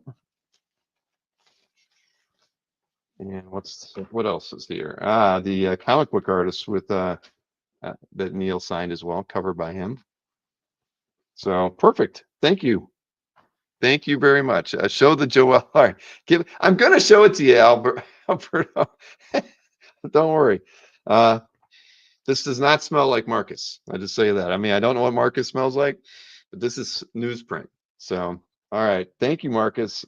The Rugrats is awesome, and I can tell you the kids are going to love it just as much as I do, because I told everybody many times that we watched cartoons during dinner, and Rugrats was one of our staples for dinner. So awesome. Thank you for that. And now we can look at the Joel Jones thing. Let's see, what do we got here? There were no wieners in there. Yes, thankfully, not a one. I did open the top of the package from Joel beforehand, because having gotten a couple from her, she really wraps a lot. She uses almost like a saran wrap when she sends stuff. But I guess that's good, because you know what? It'll never get damaged if it gets left out in the rain. So I can thank her for that. Let's see. And she does use one piece of masonite. That's a plus. Oh, this is like, you need Harry Houdini to get into this thing, because of the amount of saran wrap she's got on it. And I'm not using a knife on this, because if I do, I don't want to be responsible. Oh man, she's really wrapped this. I'm just picturing what the fridge looks like, when she's got leftovers. Okay, I'm doing it. I'm gonna use a knife on the side. I can see where the cardboard is. She does have cardboard on both sides of this. So I'm getting good at this. All right. Foam core, not cardboard. All right.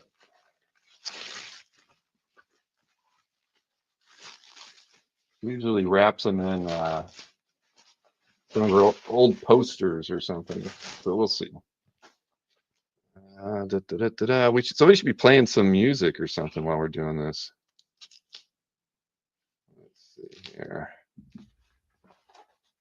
Okay. Seems like it's a little more than I was expecting, but we'll see. Okay. Now, when she sent me the scans already, so I've seen all this, but she doesn't tell me what some of it is. I don't know if, like for instance, I don't know if this Lady Killer piece is published or not, and play the Betty Hill theme. Yeah, that's one way to do it. So, so very nice. I know, Chris. Hey, Chris, you want to look at the artwork with me? Chris is Chris is here. Yeah, I'm gonna. No, he likes he likes Joel's work. There we go. So I'll go full screen though, but people, but you can comment as you like. So I don't know if this is a published piece or not. It's very nice, and I emailed her a couple days ago with that specific question, and I have not heard back from her yet. So my feeling is that it's a pinup, something that she did for as a commission style piece, but I will. I think that might have been a promo, Bill.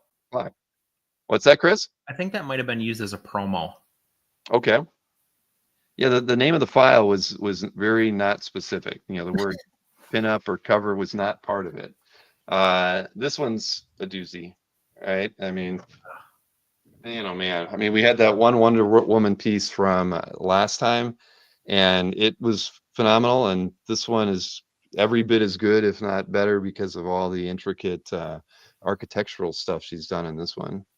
So that's gorgeous. Let's see. Yeah. So it's done on 11x17.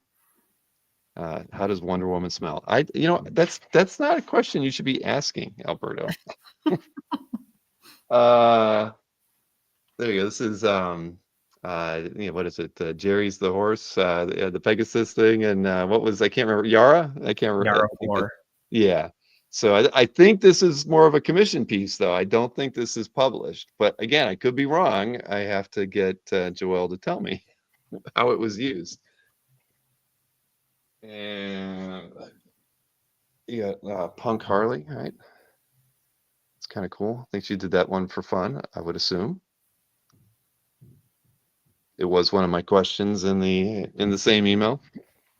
Are those like ink stamps in the background, Bill? The dots? That's what I thought when I was looking at the scan, but or is it a screen tone? I think it's like a screen tone. If you're like maybe she was some. I guess you're right. It's hard to tell. I mean, we're gonna find out on Saturday how she did it, but to me it looks like she had a pattern and maybe she was rolling. The color on. That's my guess, because it does go over the figure in spots. It's kind of like those the all red pieces that he did. And I remember he said that he had cut out the template, and then I think he used a paint roller to lay down the effect. But we'll find out for sure on Saturday. Marcus. Now we had this one before. This was a piece that we actually had during, and these next two pieces we had during the panel we did with her over a year ago, or maybe it was last May. So I'm pretty sure we're going to offer these for less than we had them during the May show, because we have them back. We have this one and this Female Furies cover. So both of those are. Okay. This was not in the set. That's see. I've got too many questions for her now. Okay, this is pretty cool. Yeah, but again, what is it? Is it published? Is it a commission piece? I don't know. I don't think we've gotten a all pencil or graphite piece like that from her before. So that's interesting, because it looks there's a little bit of wash going on in here, and it looks. Well, I guess it's more wash than graphite, but I can see both. So okay, Alberto says he thinks it's a cover. Okay, I don't know. I'm gonna find out. Then this is a beauty. All right, look at that. Now this is a Daredevil. I can't remember the name of the book, but it is a Daredevil cover. So no Daredevil on it, but we don't need Daredevil. We've got Elektra slicing and dicing like that. And I'll tell you, the cover, the way it was published, did not do this this artwork any favors. They layered in, like they really changed like the color of the blood in the background. They gave it some depth and stuff, and they even changed the figures that she was slicing up. They gave her a flesh tone versus, I mean, this was so much more stark and dynamic, and what I think we'd want as art collectors. And the cover is just like, wow, it was just a little surprising. But that's hot. Oh, this is what else you got to say about a Catwoman cover with a cityscape like that, right? That's incredible. Yeah. Yeah, that's a beauty. I think that's the cover to 14. Bill, the Wonder Woman, the wash piece was a cover. It was a variant Wonder Woman cover. Oh, sweet. Oh, is that what Myron just said? The early. Okay, absolutely. Okay, sweet. Yeah, I found a link to it too. All right. You can put it in the private chat for me. Sure. And this cover to something called Nubia, if I'm not mistaken. I think it was issue 4. So nicely done. Then, okay, then all the rest are the future state interiors. I know this is to issue 2. It's kind of like, I think this is right after her big battle. That one's pretty nice. And what else we got here? I think this was issue 2 as well.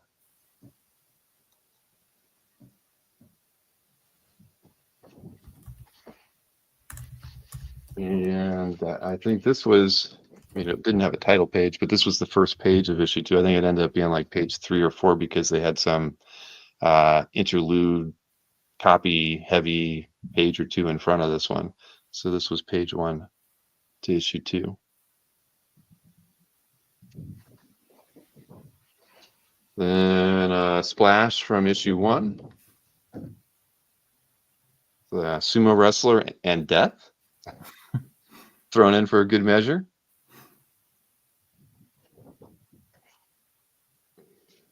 This is nice.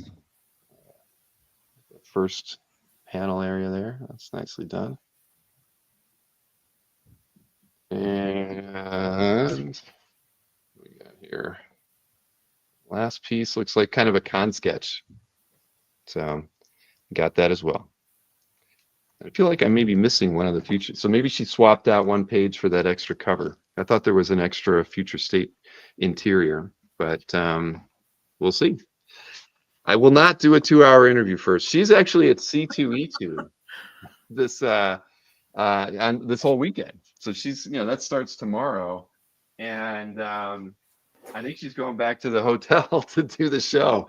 So I don't plan to take up too much of her time as with the interview. So I figure there's probably more than enough to talk about when we get to, some of the books and things that we haven't seen before, like, like Future State and whatnot. So I think, we'll keep the interview down to a half hour at most. And then I think I also have 3 other pieces that didn't sell the last show we did, only I don't know where I put them, but they were the one was the Future State 1 cover, I think, and then there were 2.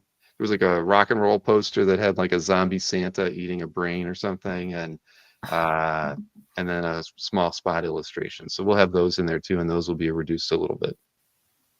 There. Cool. Yeah. It's really nice stuff in there, man. Yeah, no, I love Joelle's work, definitely. So Makes me wish I was a Catwoman fan. I know the cat. Yeah, she clearly liked the character a lot, right? I mean, she puts a lot in those covers. So, and those all went really quick whenever we've offered them in the past. All right, well, we can do the schedule now. We can just switch over to that and knock a few things out from there. I will remind everybody about the get together that is coming up later this month over at Benno's house in Atlanta, Georgia. So if you're in the area, there is Benno's contact information. Do RSVP with him. He does not have the biggest house in the world, but he has he's a welcoming kind of guy. I mean, we should send him some t-shirts and stuff to give away, because I'm sure we're probably driving a few extra people over to his house for that Saturday. But it's a mid-afternoon, 11:30 to 4:30 get together, and Benno's been doing these for years. So if you can make it, you should. Then reminder of the ZEC exhibit. I know it's going to run for a long time, but if you're in Southern Indiana, the opening is tomorrow. I know Chuck Costas is going to be there for that. It's the opening is 4 to 6, and then after that, it's I believe it's going to run for a full year. So if you can make it, do. Like it says, it's ZEC Marvel Years, so there's just a ton of Marvel artwork that's going to be on display from that, and I am actually going to be. I think I'm going to be in Columbus next month if I can get over to see my aunt's for her birthday again. And if I do, I might try to swing over and see it myself. Then Are Chuck's covers going to be in that exhibit? I don't know. That's a good question. That would make Um, me trip to Southern Indiana. You know what? I know I'm going to get a video from Chuck to show off for next week because he said he would film the opening. So I will find out. Awesome. I'll get the scoop because it really everything I've read online doesn't give us a whole lot of details on what periods and what artwork is going to be on display. Snork planning a heist. Yeah, seriously, if anything was going to make me, yeah. Oh man! All right, so there's Zach, and then we can take a look at our schedule. Haven't really added a whole lot, and I have the wrong slide in there. Son of a gun! I've got last week's slide in there. How did I not load that? I can work with this anyway. So we got Joel Jones this weekend, of course. Jason Ladwig next Saturday. Then I got Joe Phillips the Saturday after that. Have not really seen the artwork he's bringing. Patrick Reed, who is doing the Kirby Skirball West Coast exhibit that opens at the end of this month. He and Ben Saunders put that together. So we'll be talking with Patrick not only about his art collection, but his work with the Marvel exhibit, the Kirby exhibit, the Spider-Man exhibit that was at San Diego a couple years ago. And there's also a Spider-Man exhibit that's going to be in Chicago in May. So lots to talk with Patrick about. And we have Matt DiTullio is going to be doing a Wednesday art drop. I know it says 2 on there still because I did update on that on the news slide. It would be 9. It's a Wednesday. It's not 2 o'clock. It really is 9 o'clock. Then Hembeck on the 26th. You guys are going to love it. I think he's done 3 of these pieces, and I'm not going to. I don't have them yet. I think they're in the mail right now. But he did these team pieces where I think it's like 16 sketch card size images all on one board. So I think one is Avengers and the other one might be Justice League. I can't remember because it's like 2 weeks ago that I saw them, but they look awesome. I mean, I think from a presentation standpoint, you're gonna want to frame it and put it on the wall. They look that good, and he did them just as something new to try. So I'll probably tease them when I get them in hand. Then Sarah Jane, then Comic Art Live, Patrick Kohanek, Richard Pace, Kevin Nolan, all the names and whatnots that you've already seen before. So there you have it, right? I'm not. How am I? I don't know how I'd fit in a trip with Berkey to Germany, Marcus. But thank you for reminding me about it. Where to go from here? All right, I guess that covers the whole schedule. So we can go in and take a look at some heritage stuff, right? I think even though we've been looking at heritage, well, you know what? I did forget one thing. I did get an image from Bob Layton, and he's been mentoring that. He's written the name and the title of the file. Ju-Yeon Kim, the artist that goes to his drink and draws, and so he sent me an image of something that she's been working on. He's been like sending her stuff to some publishers, and this is a Morlock versus Callisto versus Storm in the sewers image, and yeah, she's talented. Bob, nice. He's doing a great job giving her some advice. Joanne, thank you, Robert. Robert, Bob, sorry, that's what I get for reading names in the chat. Bob, why don't you change your name to Bob in the chat? Her American name is Joanne. But yeah, no, great camera angle. You're absolutely right, Tom. And no, she's doing really well. Whatever you say, Marcus. But no, good work, Bob. You do it. Callisto's anatomy is terrific. Yep. Yeah. We're gonna have to have her on sometime. We should do something live from South Korea. But all right. Anyway, very well done there, Bob, and thanks for sharing. I'll continue to share images of anything you like whenever you've got something for me. Okay, not every. Okay, you're right. Okay, there's within reason. Reason. Thank you, Chris. Thank you. Don't let right. Tom loose. There you go, Bob. Alberto says we could have Joanne sign up to do mystery sketches. That's a winning idea. That is a very good idea. Yeah. No, I mean, well, we could talk about it. Definitely talk. There's a wave 2 coming up in 2 weeks. Everybody misses Balls Layton. All right. Poor Bob. All right, Bob, we're moving right along, but thank you for sharing that. Now I can do the heritage picks that I have, which I don't know. It was kind of it took me a while. I really had a hard time picking 10 this time. I don't know why. Maybe it was just a little burnout. I did place a few bids when I was on their website. So let me That's see. a good sign. Yeah, there was a what was the one thing I bid on? It was a Paulo Rivera piece, actually. What was it from? Oh, Mythos, from his, so a very early Paulo Rivera piece, Dark. And I think I even picked it to show because it's stuff that maybe a lot of people haven't seen before.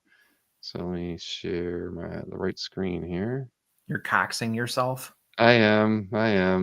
Even on this piece too, I didn't throw a bid on it, but I really liked it. John Yeah. Bolton, Bizarre Adventures 32. This Thor page got a nice Odin. I mean, Oh I love. yeah. Look at that.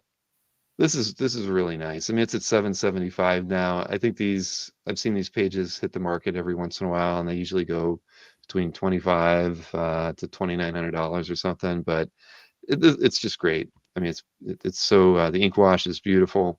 It's Bolton, right The period. lighting, panels at the bottom. Yeah, this is really nice. So, and you don't see these too often. I think one collector has like 3 or 4 of these up in their calf, or they used to. But that's a really nice one. The Scott McDaniel page, Keith Williams things. I just thought it was nice. I don't know what the heck it's from. Spider-Man, Punisher. You know what it is? You know what it's from? It's a crossover book that I'm sure I had in a box sitting around here at some point. But I mean, I always like McDaniel's work, and I just thought this. I just it's so dark, but it's cool. And then the figure coming out of the darkness there. I mean, I like this page a lot. Checkerboard Very nice. pattern, yeah, lot to love there. And then this was a Barretto Shadow, kind of a semi-splash page, I guess we would say. Anthony would definitely call it a splash page. Um, Oh, just nice. like textures throughout this piece. It's really nice. I mean, Barretto's a very moody. He's got a moody style to begin with, so working on the shadow on this thing is it's fitting, right? I mean, I love I love everything about this. It's the more I'm looking at it, I like it more than I did when I picked it earlier. He's such an underrated Batman artist, and then I feel like when he was on this Shadow book, like it let him go a little further. You know, editorial is probably less considered about what he's doing on Shadow versus a Bat book. True. And then this Novik piece just, I don't know, it's made me laugh. A lot of Robin in distress, and Aqualad riding, a Swordfish. what do they call it? Narwhal, yeah. Exactly. So, I mean, this one kind of made me smile. My last pick is going to make everybody smile, but this one was just funny. And when I first saw it, I thought the layout was cool, and it's like with all the rain and everything, and it's really a flood. I was like, initially I was just intrigued by the piece, but the narwhal got me. Like they even say on the in bottom DC, right, Bill, you're never going to catch narwhal. Namor ride. Namor's not going to ride a narwhal, right? No. So we got that one, and then here we go. This was here, let me click on this. So Paulo Rivera Mythos page, and they were all dark. I mean, the whole book was painted like this, and I don't know if Paulo was proud. I remember because I got to see these in San Diego, probably the first year that when Mark started repping him. They were cool, but they were just so unusual to see, and they were oversized too, and they're done in oils. So I think Paulo was just trying to figure out how he wanted to approach comics, right? And yeah, I remember him telling me it took too long. He was never going to do oils again. But so you look at something like this, and you figure you'll never get the chance to own Rivera oil painting, probably ever again. And so I just thought it was, it was worthy of highlighting. And I'm going to probably, I don't know, I'll go at least to 1,000 on it just to make sure it goes. But it's got to do well because there's just not many of these out there. Then Bastion. I mean, and again, how often do you see a Jeremy Bastion Cursed Pirate Girl piece? I mean, this is from an annual, but these are hard to come by. Not enough on the market. We know he's very slow and methodical, meticulous, and it shows. Yeah, I couldn't not feature this because yeah, when's the next time we're going to see one of these? Wow. Yep. And then Phil Hester. Yeah, I like Phil's stuff a lot. And this is from Swamp Thing 150. I love the layout on this piece. I was curious. If I had time, I was going to check to see how it looked when they colored it and published it. But you know, I love the fourth panel leading into this one that has no, you know, having Swamp Thing there, and then the final panel at the end. I just like the layout of it a lot. Is he And writing Clayface? I didn't read the description. That does look like it, doesn't it? Yeah. The dialogue's kind of weird. Huh. My name was Nelson Strong, but you took that away. Okay. That's not a Clayface I know. No. Then Buckingham. Ooh, Ghost Rider cool. piece. Yeah, I thought this was pretty nice. What was it? It was from it was a published pinup in Ghost Rider Annual 1 from '93. So yeah, a little older. But yeah, this is slick. And John Romita Jr. I don't normally pick John Romita Jr. stuff. This is Jansen Inks on a Thor 12 page. I thought this page is freaking awesome. Actually, I love it. I mean, I haven't bid on it, but I think I will. I mean, come on. Yeah. This is really, really awesome. I love it. I think this is opinion only, obviously, but I think this particular style for him peaked on this Thor book. Yeah. Hercules in there, the Destroyer. I mean, the more I'm looking at it, it's because I don't know, I'm not a big JR published art fan. I don't know, I just never have been. But I like. There's something about this page that I really felt that the work that he did on Thor was pretty good, and Jurgen's writing I thought was great. So anyway, so yeah, I really like that, like the way he staged that top panel too. Or I'm sorry, the second one. Second one. Yeah, Thor's all the way over at the right. You got, Destroyer in the back there. That's cool. Yep. All right, now here's this. This is a complete Western story, but the title sells the book. I mean, I don't know which one of you guys out in the chat is going to buy it, but there you have it. It's a complete 9-page Lightning Dick rides again. Rides again. How could I not? I knew I needed some levity today. It's been a long day. I'll tell you. I was on a 2-hour call with QuickBooks online this morning. Ooh. I don't want to go through that again. But yeah, I saw this and I'm like, I'm picking that. So there we go. That's money in the bank. It is. It is. Somebody's going to walk away with that, and it better end up on calf, doggone it. So Edgar Church. I know. Edgar Church, too. So anyway, it's it's from the 30s or 40s. They don't have an exact date for when it was published. Looks like a match for me. No, not today, Jason. I got to say, Rides Again really brings it home. It does. Lightning Dick, fast shooting daredevil, rode the West, dealing outlaw and order. I don't know. Boy, man. Okay. Anyway. And some other stuff. And some other. Yeah, I'm sure. All right. There you have it. Boy. All right. That's exactly what I hoped for out of everybody.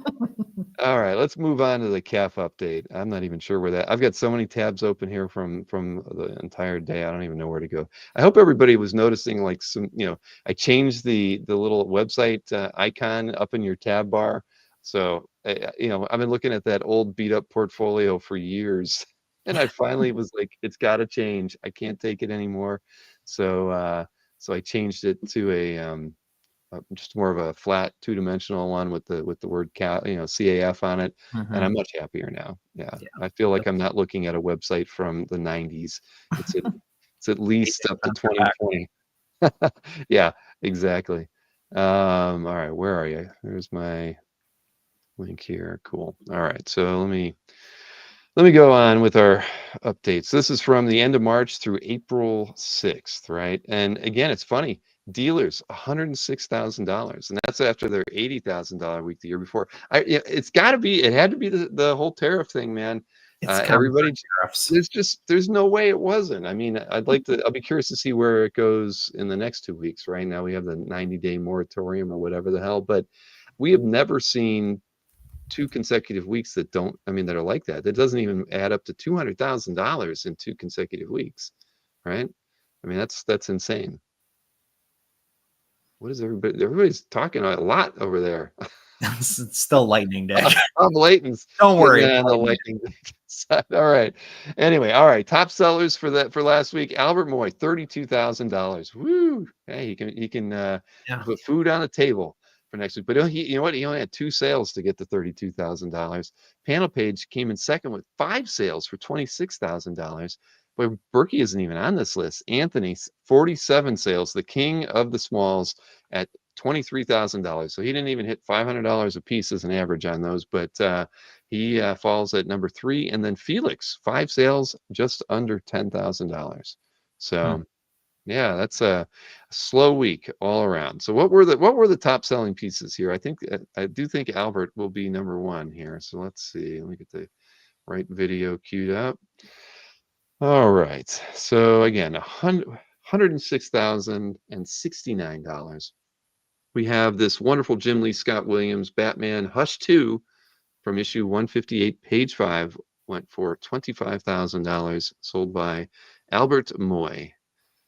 And Albert was not the number 2 sale. This is Panel Page selling this David Finch Batman 24 splash.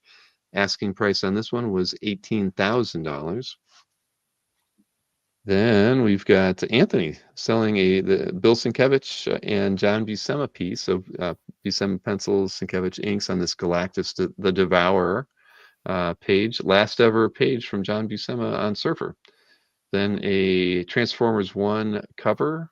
This was by Daniel Warren Johnson, sold by Felix for $8,000. Then we have a P. Craig Russell Sandman illustration, sold by Albert. $7,000 on this one as well, or the other one was 8, so this is 7.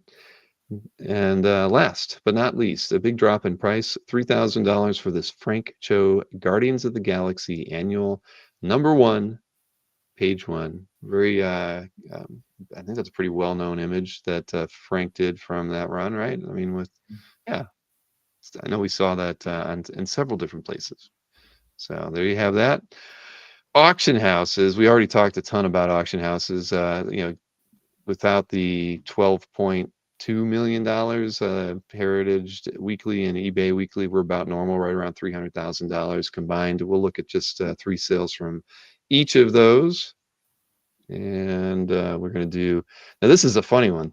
This was a Topps card art that was listed even in the market data as selling for $6,900.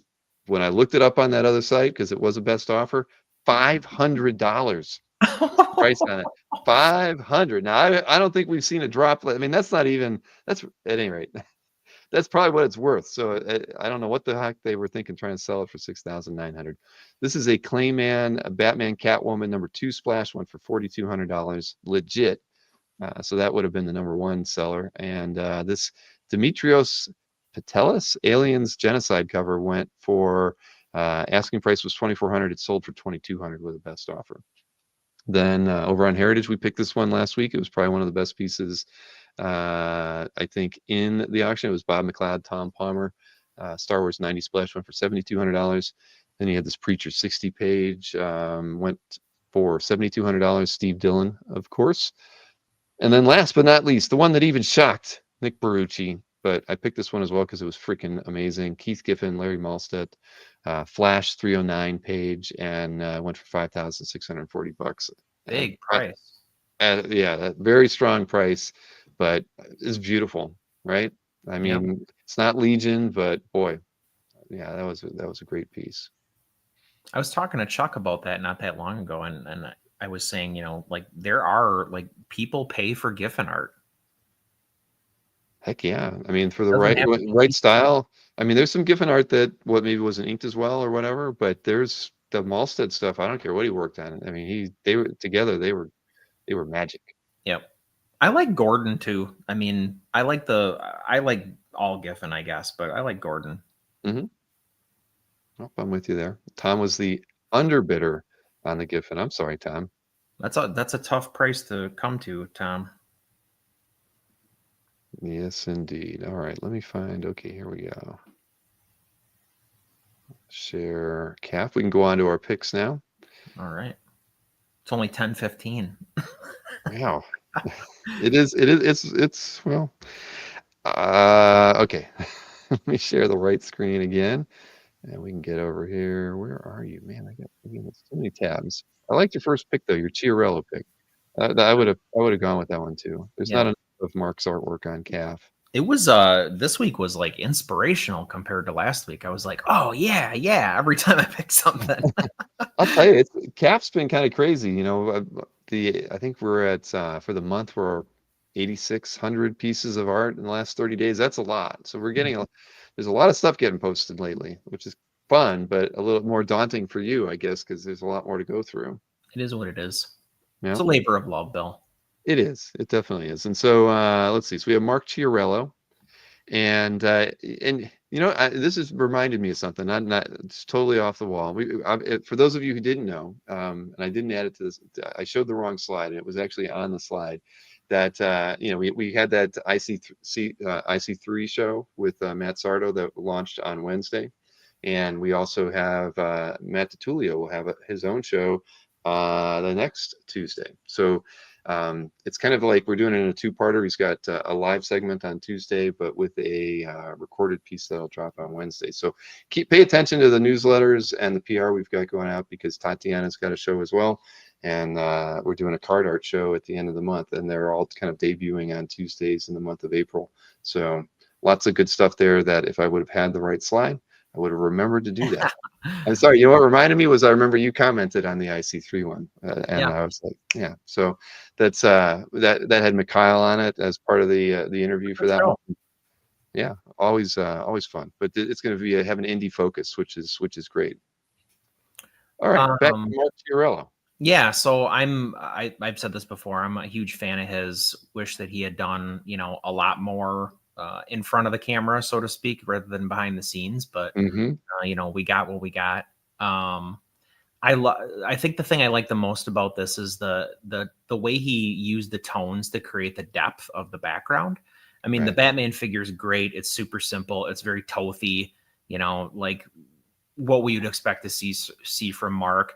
I think the Joker cards are a great like graphic element. They're clearly not meant to be, a realistic piece of the composition necessarily. They're kind of there for, for show, but the way he left them really stark and plain white, but then that depth that he achieves on the buildings in the background by layering the tones, and then the really ghostly bat signal in the background to give it that cloud effect. It's just like masterful use of ink more than anything. No, I agree. I would have picked this one in a heartbeat too. I thought it was fantastic. I love the where the viewer is coming from. I mean, I just think that it's a wonderful illustration, and I do like Chiarello's stuff a lot. I know you do too. Yeah.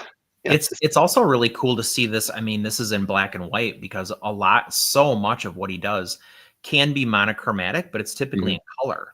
So he'll use a like very muted and limited palette, but it'll be like a blue or an orange or something like that, where, you're working with, he's doing tonal colors, but like in pure black and white, like it's great for Batman, obviously. And it really works here. Yeah, I'm with you. Now, whose calf gallery was this? Oh, Jimmy Lawrence. Oh, congrats, Jimmy. You did well on that one. And not enough comments on it yet. There's only 5, everybody. So yeah, I think Chiarello took some commissions recently. Oh, really? This may be one of them. Well, Jimmy, you did well. Then let's see. Get my like on this one. Mark Owens, Bruce Timm, Space Girl. Nice. I'll pretty much always pick Tim. And when you see a color piece, I mean, there's knockouts. Every one of them is like really, tremendous. But the figural work here is like absolutely awesome. It's certainly what we expect from him. The background though is like it's so rich, it's so vibrant. It really sets apart like her being in the kind of off-white costume with like the gold accents. The blacks and the blues work so well here. Those like kind of kitschy 60s like star images in the background are so cool. It's just like, it's kind of like nostalgic in a way, except for the fact that it's modern. I mean, it's a, retro look to it for sure, with the design of the weapons and the character and all that kind of stuff. But I mean, when he works in color, it's just like something else. Oh yeah, without question. There's it's kind of got a Stranko vibe in the way the costumes design, the guns. I mean, yeah, it's just fun. And you're right, when he's working in color, Yeah. like it's, and yeah, I mean, he's making that white costume look hot, right? Yep. You guys in the chat, my goodness. You see, Jason was giving you a hard time. Did you see that? And then when you were talking about Chiarello. Well, we all have our strengths, Jason. Mine's 50-cent words. Oh man, but I do like this piece a lot. I mean, I'm like you. I mean, if you find it, Bruce Timm stuff is phenomenal, and colored stuff is, if you can own one, you're a lucky person. Yeah. So yeah, I like this one. So congrats to again, I want to see, it was Mark Owens. Only November day. So they've only been a member of the site for 6 months. I don't feel like I've seen his name on the site before. So wow, okay, new member. Well, welcome to the site. You got a great piece there. Absolutely. Congrats. No need to apologize, Jason. No need to apologize. Don't. You have your strengths, Jay. Okay, I saw, somebody was wondering if there was any Mark Silvestri art at Comic Art Con, and Jason let everybody know that there was not. So 1M has posted a piece of Silvestri art. This is from Wolverine 50 with Dan Green inks. Right. Boy, oh boy, that's great. Yeah, it's so like every panel on this page has like a really like gutsy, like visceral feel to it, which obviously suits Wolverine so well. Even that top panel border, right? Mm-hmm. Like the slashy panel border, which they made good use of through the run, but like it's pretty effective in that upper left corner. That image of Wolvie's face in the bottom and the middle is like just perfect for these guys, for Silvestrian green. It works so well. I really like the kind of like chanting that's going through that middle panel with the type. Yeah, boy, It's just really like, I mean, this is an absolutely emblematic Silvestri green Wolverine page.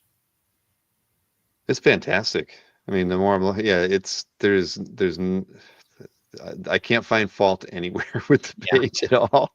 I love the last row, the silhouettes in the first panel. I mean, this is it's like great. A murder, no pun intended. It's like a murderer's row of characters too. I mean, you've got Ogun and Sabretooth and Silver Samurai. I mean, I think that's Deathstrike on the left there. I mean, it's perfect. Wow. Well, that's a good one. Marcus is counting your syllables now. All right. Well, this is a darn good one. If I could like it twice, I would. How many comments? 3 comments on this one. Come on, people. This was posted on the 5th, 5 days ago, and it's only doesn't even have a comment per day. Well, I'm gonna have to do weird too. Like, I feel like if somebody posts a Silvestri green page, it's normally like 20 comments in 2 days. No, we're gonna fix that. We're gonna definitely fix that. Next up, where are we going? We have Mr. Lovitz. I had to pick this. Yeah, Lee Weeks, and it's an homage, but it's the thing. And Lee Weeks does, like, in my humble opinion, probably is a top 10 thing artist, in spite of the fact that like he's never had a real, honest to God, like run on the character, so to speak. But like every time he draws the thing, I'm like, God damn, he's good at that. And you can make an argument that like he draws this, street level characters better or like whatever. But to like homage Kirby and to do it like that well, he still puts his stamp on it. But the pose, the expression, like everything is absolutely like pitch perfect, except it still reads as Lee Weeks, homaging Kirby. Right. Well, Tom tried getting this one, but Michael Lovitz beat him out. Yeah. Sorry, Tom. You've been getting some good art lately, though, so don't feel so bad. I was going to say that, Marcus. I didn't want to correct Jason, though. I don't hurt his feelings. Oh, boy. Yeah. And and speaking of Michael Lovitz, also not on the slide that I created and didn't show was on May 7th. You want to just show Jordan, it now? I'd have to go and upload it. I'm not gonna go back. But there was Jordan reached out to me, and he wants to do an amateur show. So we're gonna do an amateur dueling dealers on the 7th of May, and Wednesday night. And I think Lovitz is in the running to be his opponent for that night. So I just have to get the thumbs up from Michael. So hopefully I'll have a positive on that next week. But Jordan definitely will be returning. And Jordan, he's the king of the extra pieces on the back wall, He and brings it. he does all the math in advance for you, so you can break it up into 3 payments and all that stuff. He knows how to make it work. So he comes prepared. All right, so this is a good one. Where are we going to next? This is Giorgio Santoro, a 17-year member of CAF, and Dylan Dog pages. Man, I'm telling you, I gotta pick up some trades that are translated, because the more I see the artwork, Isn't this awesome? this is, yeah. I was looking at some artwork today on CAF that were people were trying to do good 6-panel modern layouts, and they sucked. I don't remember who the artists were or where the pages were. They just kind of fall apart. But I see this and it's like, man, they're hard to do. They did them in the 60s and 70s a ton, but boy, the layout of this thing works. It works with the storytelling, because we're not even talking about dramatic changes in the camera angle or Right, anything like that. exactly. That's why I picked this page. It's the pacing. Yeah, Like, it's nothing is phenomenal. happening between the two characters on this page except dialogue, but you're like, like you follow it the whole way, because you're like, is she gonna stab him in the neck? I love it. Yeah, I am gonna. The thing is, last time I said this, I went to Amazon and I couldn't quite figure out what to buy. I'm thinking there's got to be a good translated trade, and I think like for the first 5 or 6 I came across weren't translated, and I was like, well, what the f? They got to. What am I missing? I figured there had to have been. There has to be translated editions of Dylan Dog. So I'm. The ones I read were all from Dark Horse way back. Oh, that's right. You told me to look for the Dark Yeah. Horse. I don't think I Yeah. found them when I was looking on Amazon. All right. Well, So anyway, like I picked this because I absolutely love like these itty bitty little like moments in time between the panels, and like it's just about the pacing. I think it's awesome. Agreed. Let's see here. Where to next? Dark Horse translated. Yeah, hopefully they did. Hyger. This is let's see, we've got a Jerry Grandinetti Erie page. Huh. I don't think I looked at this when I set it up in the list. It's interesting. Kind of for the same reason as the last one, like the pacing on this is so good, Mhm. especially in those last like 4 to 5 panels. Right. Like not much is happening, but like every like quote unquote tick of the clock is like you're cataloging it here. So I think it's awesome cartooning in the first 2 panels. I love those facial expressions. His facial expression in the bottom row is absolutely perfect too. I mean, you feel the stress. Like you kind of don't need to read the dialogue at all to know what's happening in this page, which I think is obviously a strength of the storytelling. But I'll be totally honest, like Jerry Grandinetti, not on my radar as, a vintage artist. I didn't read much Eerie or Creepy or any of that stuff back in the day. So this was it was a pleasant surprise for me to see this. It really, like, I was taken with it. Yeah, I mean that first panel is pretty dramatic too. I mean, even though it's got a kind of a cartoony feel to it, it's well done. And you're right, the timing and the pacing of those the last panels are just fantastic. You want to see the next page, but You knowing the book that it's in, there might not even be a next page, right? true. Like that could be the end of the story. Mm-hmm. All right. Well, I already got my like on it. So Hyger, man, Hyger sent me an email. He actually has a page to Warlock 5, and but he doesn't know what issue it's from. So I'm on like issue 8 now of 12 in my Warlock 5 read, and I haven't found this page yet. But he was like, when you find it, let me know, because I don't know what issue it's from. So almost, Hyger, if you're watching this, I'm getting close to figuring it out for you. Rampaging Hulk page by Sal Buscema and Hulk 213's CAF gallery. Oh, look at that. Man, that middle panel is what Yeah. Oh my gosh, that's The that's Hulk colliding on the bottom there too is awesome. I think I do not like Sal. I think I've been fairly open about that typically. yeah.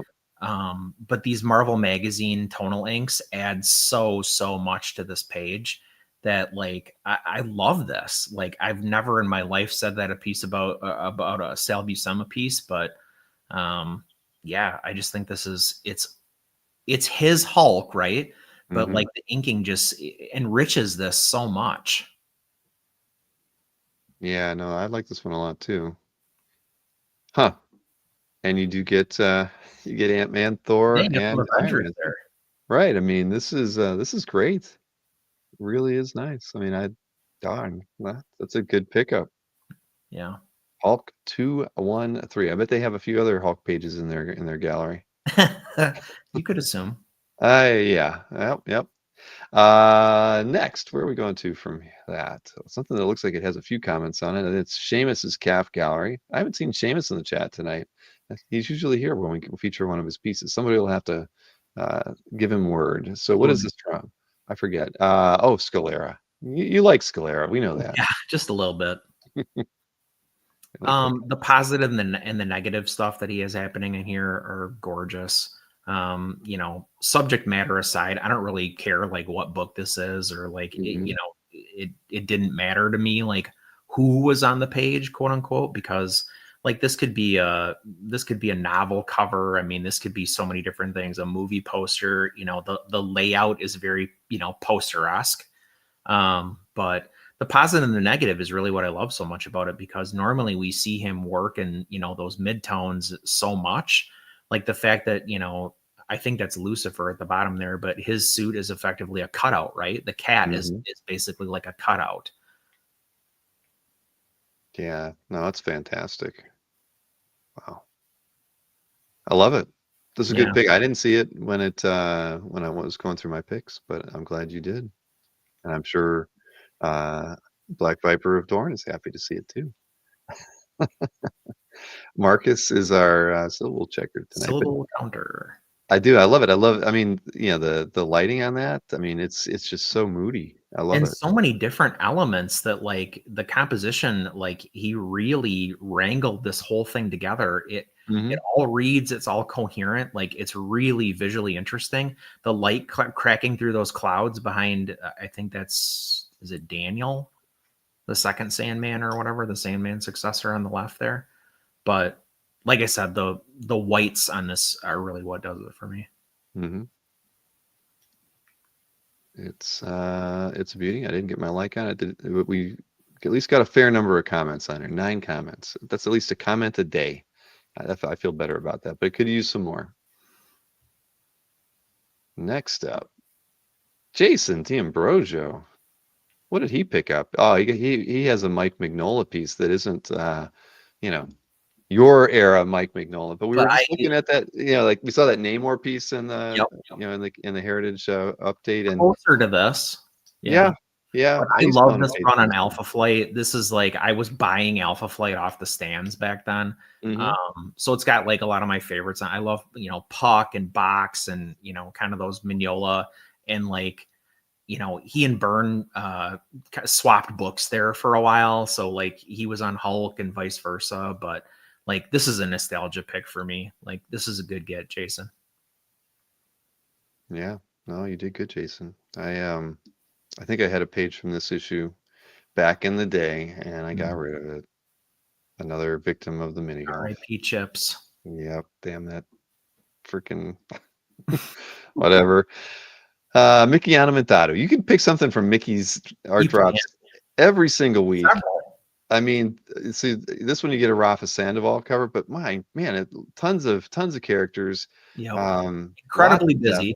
Yeah, very, very busy, but lots of depth that he worked into it too. I mean, it's the angle. I mean, we see a lot of Absolutely. this is like a common like angle shot where you're getting, you know, got a horde of bad guys. But there's just so much detail. Typically, they're all like the same kind of villain, right? They're all the Right. same monster or whatever. I look at these characters and I feel like I see different characters in all of them. You know, this is like something that you wouldn't normally get on a book that Yeah, they have to like drop things out, right? Like leave exactly. detail And off to like make it read better or whatever. And Sandoval just went after it. Yeah, I mean, we've got, gosh. To say nothing of like the pipes and the hoses and the like texture on the ground and like I mean it's just Right. nothing is spared. Why did you do that? Yeah, but thankfully they did. I mean, man, that's beautiful. Yeah. Yeah, that is amazing. So many brainiacs. Right. My goodness. And like Well, he's got a lot of different techniques happening here too.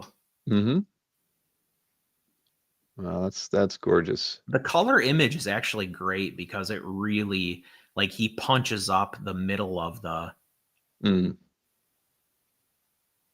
Oh wow, yeah, that really they played with the lighting on that pretty yeah. well. Huh. Yeah, that's great. The color image like has a like more Legion of Superheroes feel to it. Mm-hmm. All right. Well, Mickey, as always, doing great. Then oh, we are switching over to mine. Well, thank you for your picks, Chris. I mean, you probably knew I was going to pick this one. I mean, I 100%. I could see now I get my nostalgic pick out, out right away. I just, come on. Yeah. This is just one of the more one of the books from the run that I like the most. Story was It's great. important. Yeah, it threw you into a spot. You're like, what the F is, where can this story go from like this moment? It was already kind of screwed up in the lead up to this, but once she started fighting them in Central Park, you just didn't know what the hell was going to happen. And you didn't have, that you can't say that, that you those questions were, would get raised too often when you're reading books, but Yeah. that this was a storyline that did. And and you always think that it's going to all work out in the end, like the expectations are that, and it was just nice that it didn't work out that way. But this battle was just great. And again, I mean, it's storm, the weather. Is that the pup?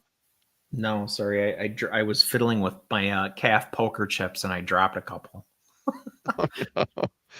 Anyway, man, it is a beautiful page, as number one Marvel fan said. That's what more needs to be said. Just It's something else, freaking yeah. awesome. Yeah, Should be in a museum.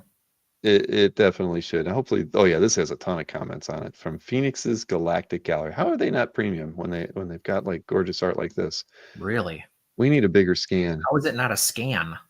I don't know. Yeah, that's I'd be pissed scared to touch it, but I know. Exactly. Oh man. All right. Well, that one's a really nice piece. So let's see. Where do I go from there? You're right, Matt. I mean, there's a lot of smarts going on in there from John. I mean, he knew what he was doing. And then this is in Kalaki's calf gallery. I kind of had to pick it. It was just such a good moment from 300. yeah. And to DPS. I don't know. I enjoyed 300 when it came out. I mean, not the film, the book and books, and I like this piece. And it's like it's not like you see too many pages from the book come out, right? I mean, or come up for sale. I don't know how many are on calf. I don't think there's many, but Chris, he manages to find the good stuff somehow. Yeah, so congrats to Kalaki is 3 syllables. Yes. This is a must pick, though. I mean, it is. I mean, the way, right? The way. I mean, it's so daring to do a DPS with a full like half splash as the first panel, and then the way he handles the storytelling, navigating that through underneath it is it's just fun. I actually had to go and reread it because I was just like, I want to feel the pacing of it, and it's really just so darn well done. So it's such a wildly, I mean, this is a dumb thing to say, but it's such a readable book, like Yeah. the panel structures and like even little things like where he put the dialogue and things like that. Like it's a master class in storytelling. Agreed. Yeah, I do pick the easy stuff, Marcus, because that's what I do. All right, Ron Sonnenthal. This again, yeah, this is easy one too. I mean, come on, Jack Davis. Yeah. I mean, it just when I saw it as a thumbnail, I knew I was going with it because it's just fun. Anytime you get the title page to an EC story, and I mean, it's just I mean, I'm looking at it now. It's just so good. I mean, Yeah. it's cartoony, I mean, which is I think kind of what we want. I mean, you look at the little kids in the last panel. I mean, they're drawn like they could be in a comic strip. Yeah, Exactly. Yeah. but it just all works together, and I love the composition. It's simple. The hearse cart with the horse, angling back our view. I mean, I just think it's just so beautiful with just basically three little illustrations on a page with a ton of lettering. Yeah, I they're almost spot illos like Yeah, within all of that dialogue. yep, yeah. I think it's incredible. It's gorgeous. Uh, Jack Davis is unbelievable. yeah, Ron S. He's got one heck of a calf gallery. So if you haven't been in Ron's calf gallery in a while, check it out. Yep. Then where are we going to from here? Oh, this is in George Hodge's calf gallery. I Uh, love this. I did too. I just thought it was awesome. I mean, I love the fact, with the character colored like that. I mean, Mhm. it's hot. I think this piece is, and I didn't even get a chance to read what it was from. It's Venom Last Dance movie soundtrack. It's from an album cover. I just Yeah. think it's just, Zarface, yeah. yeah, it's so cool, man. Yeah, I love this. George, yeah, oh snap. Yeah, George, this is really awesome, man. And you had I forget, there was a second piece you posted this last, or the prior week that I could have picked too. You had some really good stuff getting posted to your calf, as always, of course. But yeah, this one was just too fun, and the format's fun too. Yeah, the square format on like album art like you have to do different things with it. Hmm. Well, congrats on that one, George. We'll be seeing George at Heroes in 2 months, a little over 2 months. Be seeing me there too. That's right. Yeah, we're gonna have a good time. There's lots of breweries in downtown. There I sure know are. where we're going. There's a cigar bar within like 3 blocks of the hotel. You weren't at OAX this year. You were supposed to show me. I've never smoked a cigar before. I bought the best cigars. I spent $400 on a box of cigars, and then I still have half a box upstairs because it's been shitty here and I haven't been able to smoke them. Well, all right. Well, you got to bring some with you when you come down to Charlotte. Roger that. All right. So Glenn Fabry on this one. This is Wolverine card art. I just thought that, I mean, you kind of knew it was Glenn when you saw the way it was. Yeah. Just really the technique and the painting and even the colors. But this is just a dynamic pose. I really, we see Wolverine, charging at us all the time, but just the I don't want to say the silhouette because it's not a silhouette, but the pose of the character coming straight at you is just really, really dynamic. I love the claws in your face. The primary And colors are great right, too. yep, exactly. It's awesome. And What does Jason think about these claws? That's what I want to know. I don't know. They're kind of, I mean, they look like they're a little curved up here, but yeah, I'd have to believe this because this is kind of muted. I don't think. I think it's probably a little bit more vibrant in person. I'm sure. But yeah, very nicely done. And Stephen S., congrats. It looks like a lot of, a fair amount of texture on the piece too that we just can't see because the scan's so small. Painting yellow is hard too. Yep. All right. Well, Stephen S., congrats. I'm halfway through here. And I forgot to include Newell in the email that went out. It was funny. I sent it and I was like, oh, shoot, I left Newell out of it. But Ian Cinco.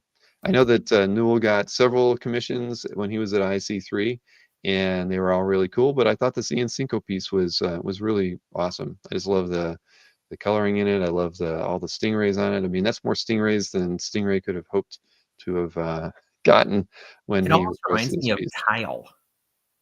Yeah. Shape and like the way that they're like there's gaps between some that kind of look like mortar, and like if you scroll down like where they're really densely like put together, Yep. it looks like this is a weird thing to say, but it reminds me of like wallpaper in like a Vegas hotel room. Yeah, Coloring even does. I don't know. Yeah. right. No, I mean, because it doesn't.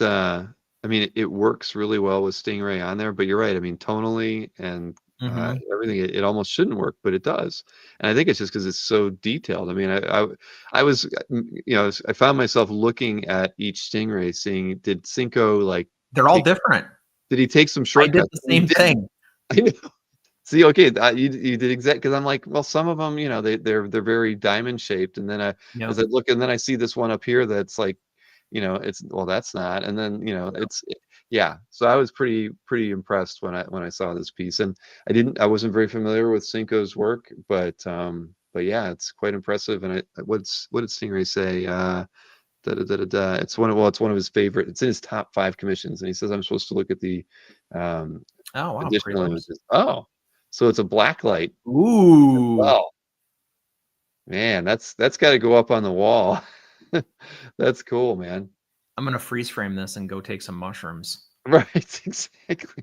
So, oh man, and he did a whole bunch. Oh my goodness, They he did. gave you a lot of prelim I options, or like some of he those went through a lot. alternates. Shoot. Oh man, Woo! That's some wow. I There's some think you got rendering. more than you bargained for, Newell. This is amazing. Cinco is hot. I think everybody should be figuring out how to get on Ian Cinco's commission list. Really nice texture work on the metal on his I guess wings. Yeah. Darn, man, this is awesome. Well, Fins. fins, yeah. Yeah. Oh, and this is like just getting coloring started. Well, Newell, you did amazing on this one. Congrats. It's cool that he gave you all the documentation, Newell. That's awesome. Mm-hmm. All right. Well, we all love the black light. Everybody's going to be trying to figure out who they can get a black light piece from now.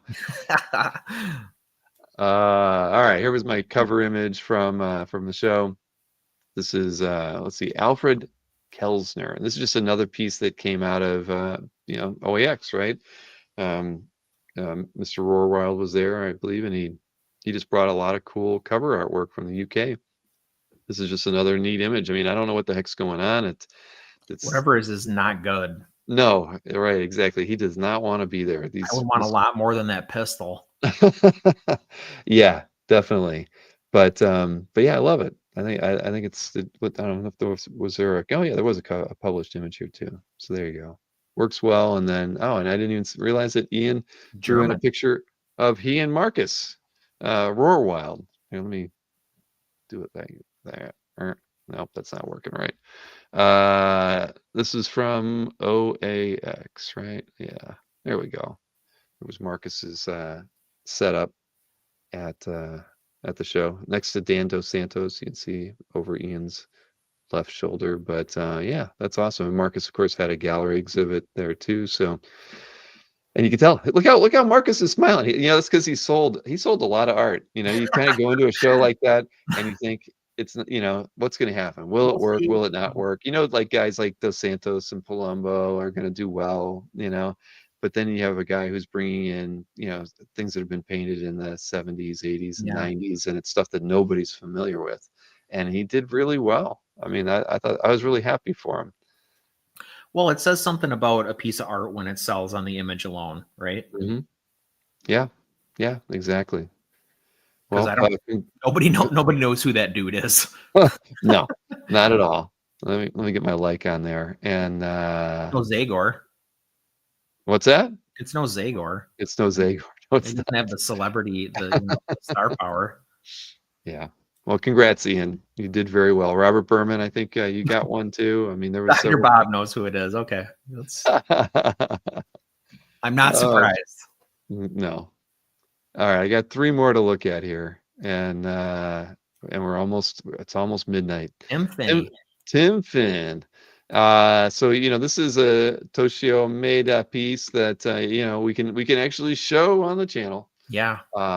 This is from '88. I mean, Maeda's work is always cool to see, but usually it's so pornographic we can never even hope to show a piece. But see this, so this was highly pornographic.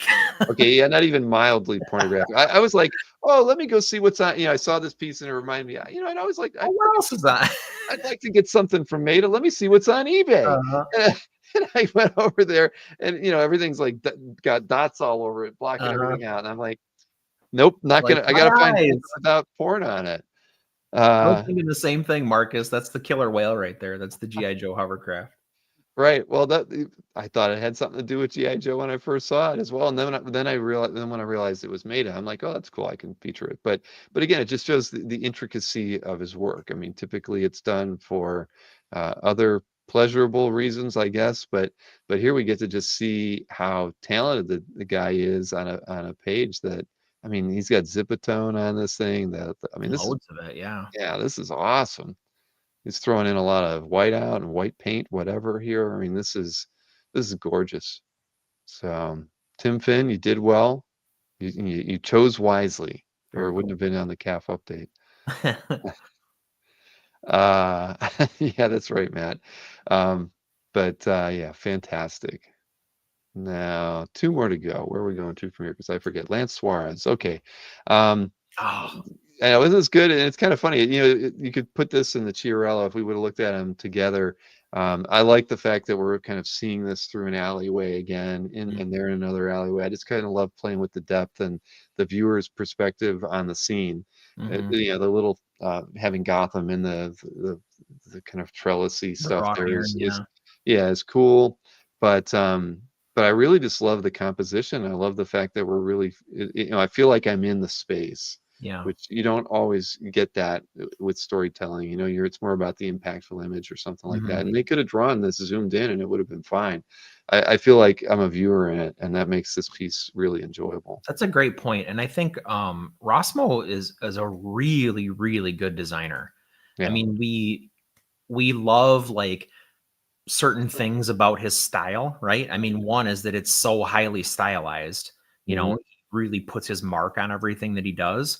But I think like his design ability like gets lost in that sometimes because it's so heavily stylized. True. Yeah, very true. No, this is done really well. And it was Riley Rossmo. Thank you for remembering. I didn't say Oh that. yeah. Oh yeah. But yeah, just beautiful. I mean, Yeah. and throwing the bats in there like that. I mean, the Breaks it up. they're right. It does. It really. It's almost like, well, you can compare it to the Chiarella. He used cards. We've got Yep. bats. I mean, there's Yeah, great point. And similarities. these are also just shapes, kind of. Yep. Yeah. So I like this one a lot. I knew this was like one of my first picks because I could not love it. So Lance, he does collect things other than Mannix and Travis pieces. And Travis, yeah. His basement dweller. Uh-huh.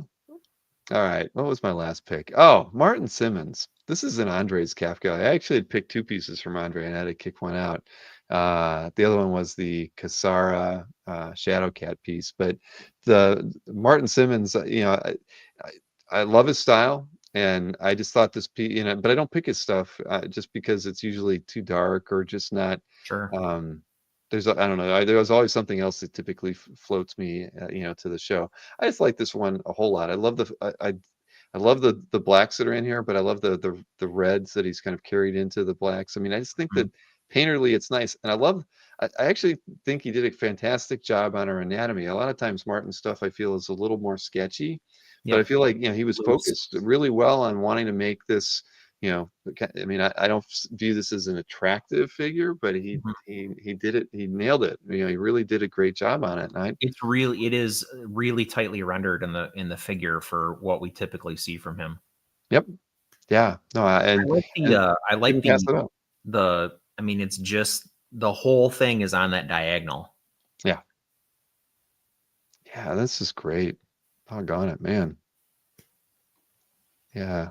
No, I've not seen too much of his work in person. He was at MegaCon it was last year when Kazar and I went after OAX, and so I got to look at a few things while they were talking. But yeah, I mean, I just thought this stood out, and we don't get, and I know I'm not going to have the opportunity to feature his artwork too often. So this one's a great one, and yeah, Andre should be very, very happy, and he should like his Casera piece that I didn't feature too.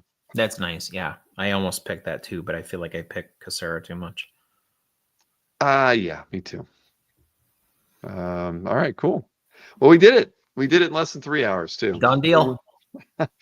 Well, Chris, yeah, I mean, thanks as always for doing this. We hopefully we'll have like. And was this an easier week for you? I mean, because I know last week was tough. Much easier. Like I said at the top, I was like excited to do picks this week because they were just. I think I had 3 or 4 picks from like the first day of the week last week. Oh wow! And I was like, well, I gotta go through them all. So then Mhm. I was like, okay, settle down, get a little choosier. But like I was like excited to do it because like there was so much great stuff popping up. Exactly. No, it was definitely a good week. I was on the app a lot this week, so I was seeing good stuff all the time. So, all right, man. Well, Cool. I'll see you next week, and enjoy your weekend. Later, guys. See you, Chris. All right. Yeah. Well, there you go. We did it. We're under 3 hours. So I thought for sure with the long intro with the heritage stuff going on that we might go past midnight, but we didn't.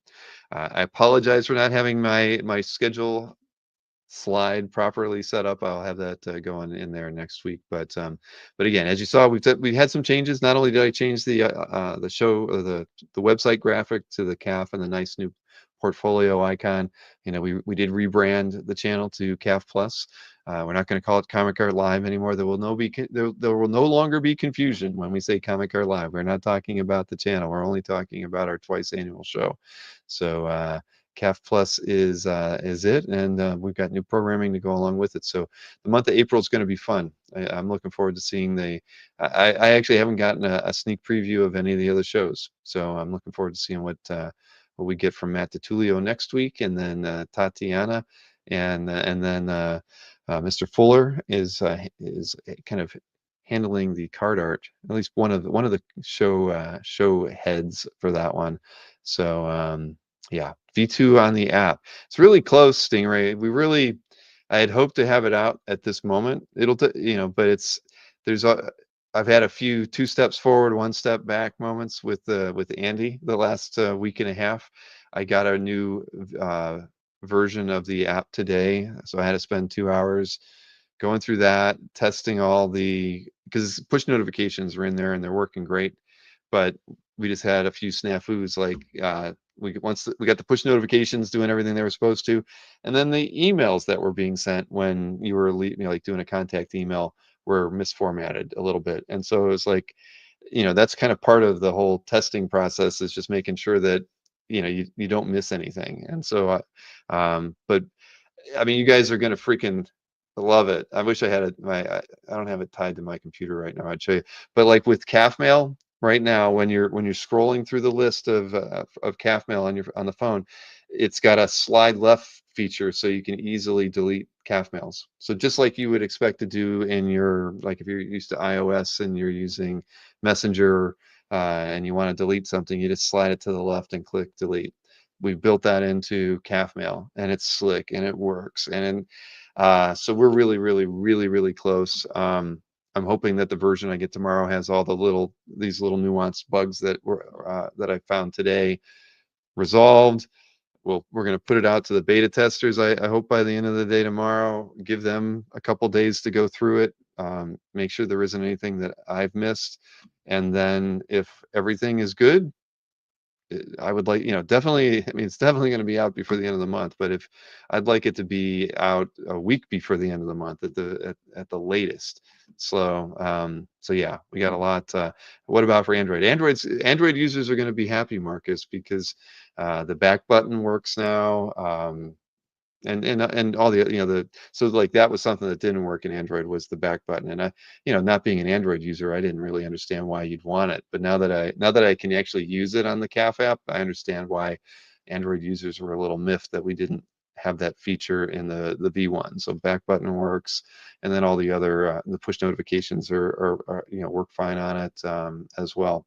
So at any rate, it's close, and I trust me, I'll be happy when we get it out there for everybody. I think you'll be very happy with where it's at. And it's communication side of things, right? So push notifications, you never miss a comment on your stuff, never miss an email. The logout issue, that was another issue as well. Cancer, thanks. Yeah, there was like a list of like 6 to 8 major things that didn't either work right or were really kind of like half thoughts that didn't get completed properly in V1 that are definitely polished off right now. So yeah, it's going to be there soon, and I can't wait for y'all to get the opportunity to play around with it too. Because then after V2, the next up is just a lot more stuff that we're going to have fun with. Because yeah, and I'm not going to talk about that right now, but yeah, lots of good stuff on the horizon. So, all right, I'm calling it a night. I think we're 20 seconds away from midnight, or at least that's what it says, how long we've been streaming. So, everybody, please tune in on Saturday, 2 o'clock. Joel and I will be talking briefly and then selling some artwork. Hopefully, I'll have complete definitions on what all the artwork is that I have here. I've actually got her as my first email to send after the show. It's a reminder that I need to know what some of these pieces are before I talk about them on Saturday. Will I shave? I shaved today, Marcus. Thanks for not noticing. Anyway, everybody, have a wonderful evening. Saturday at 2 o'clock. And yeah, I hope to see many of you then. Good night.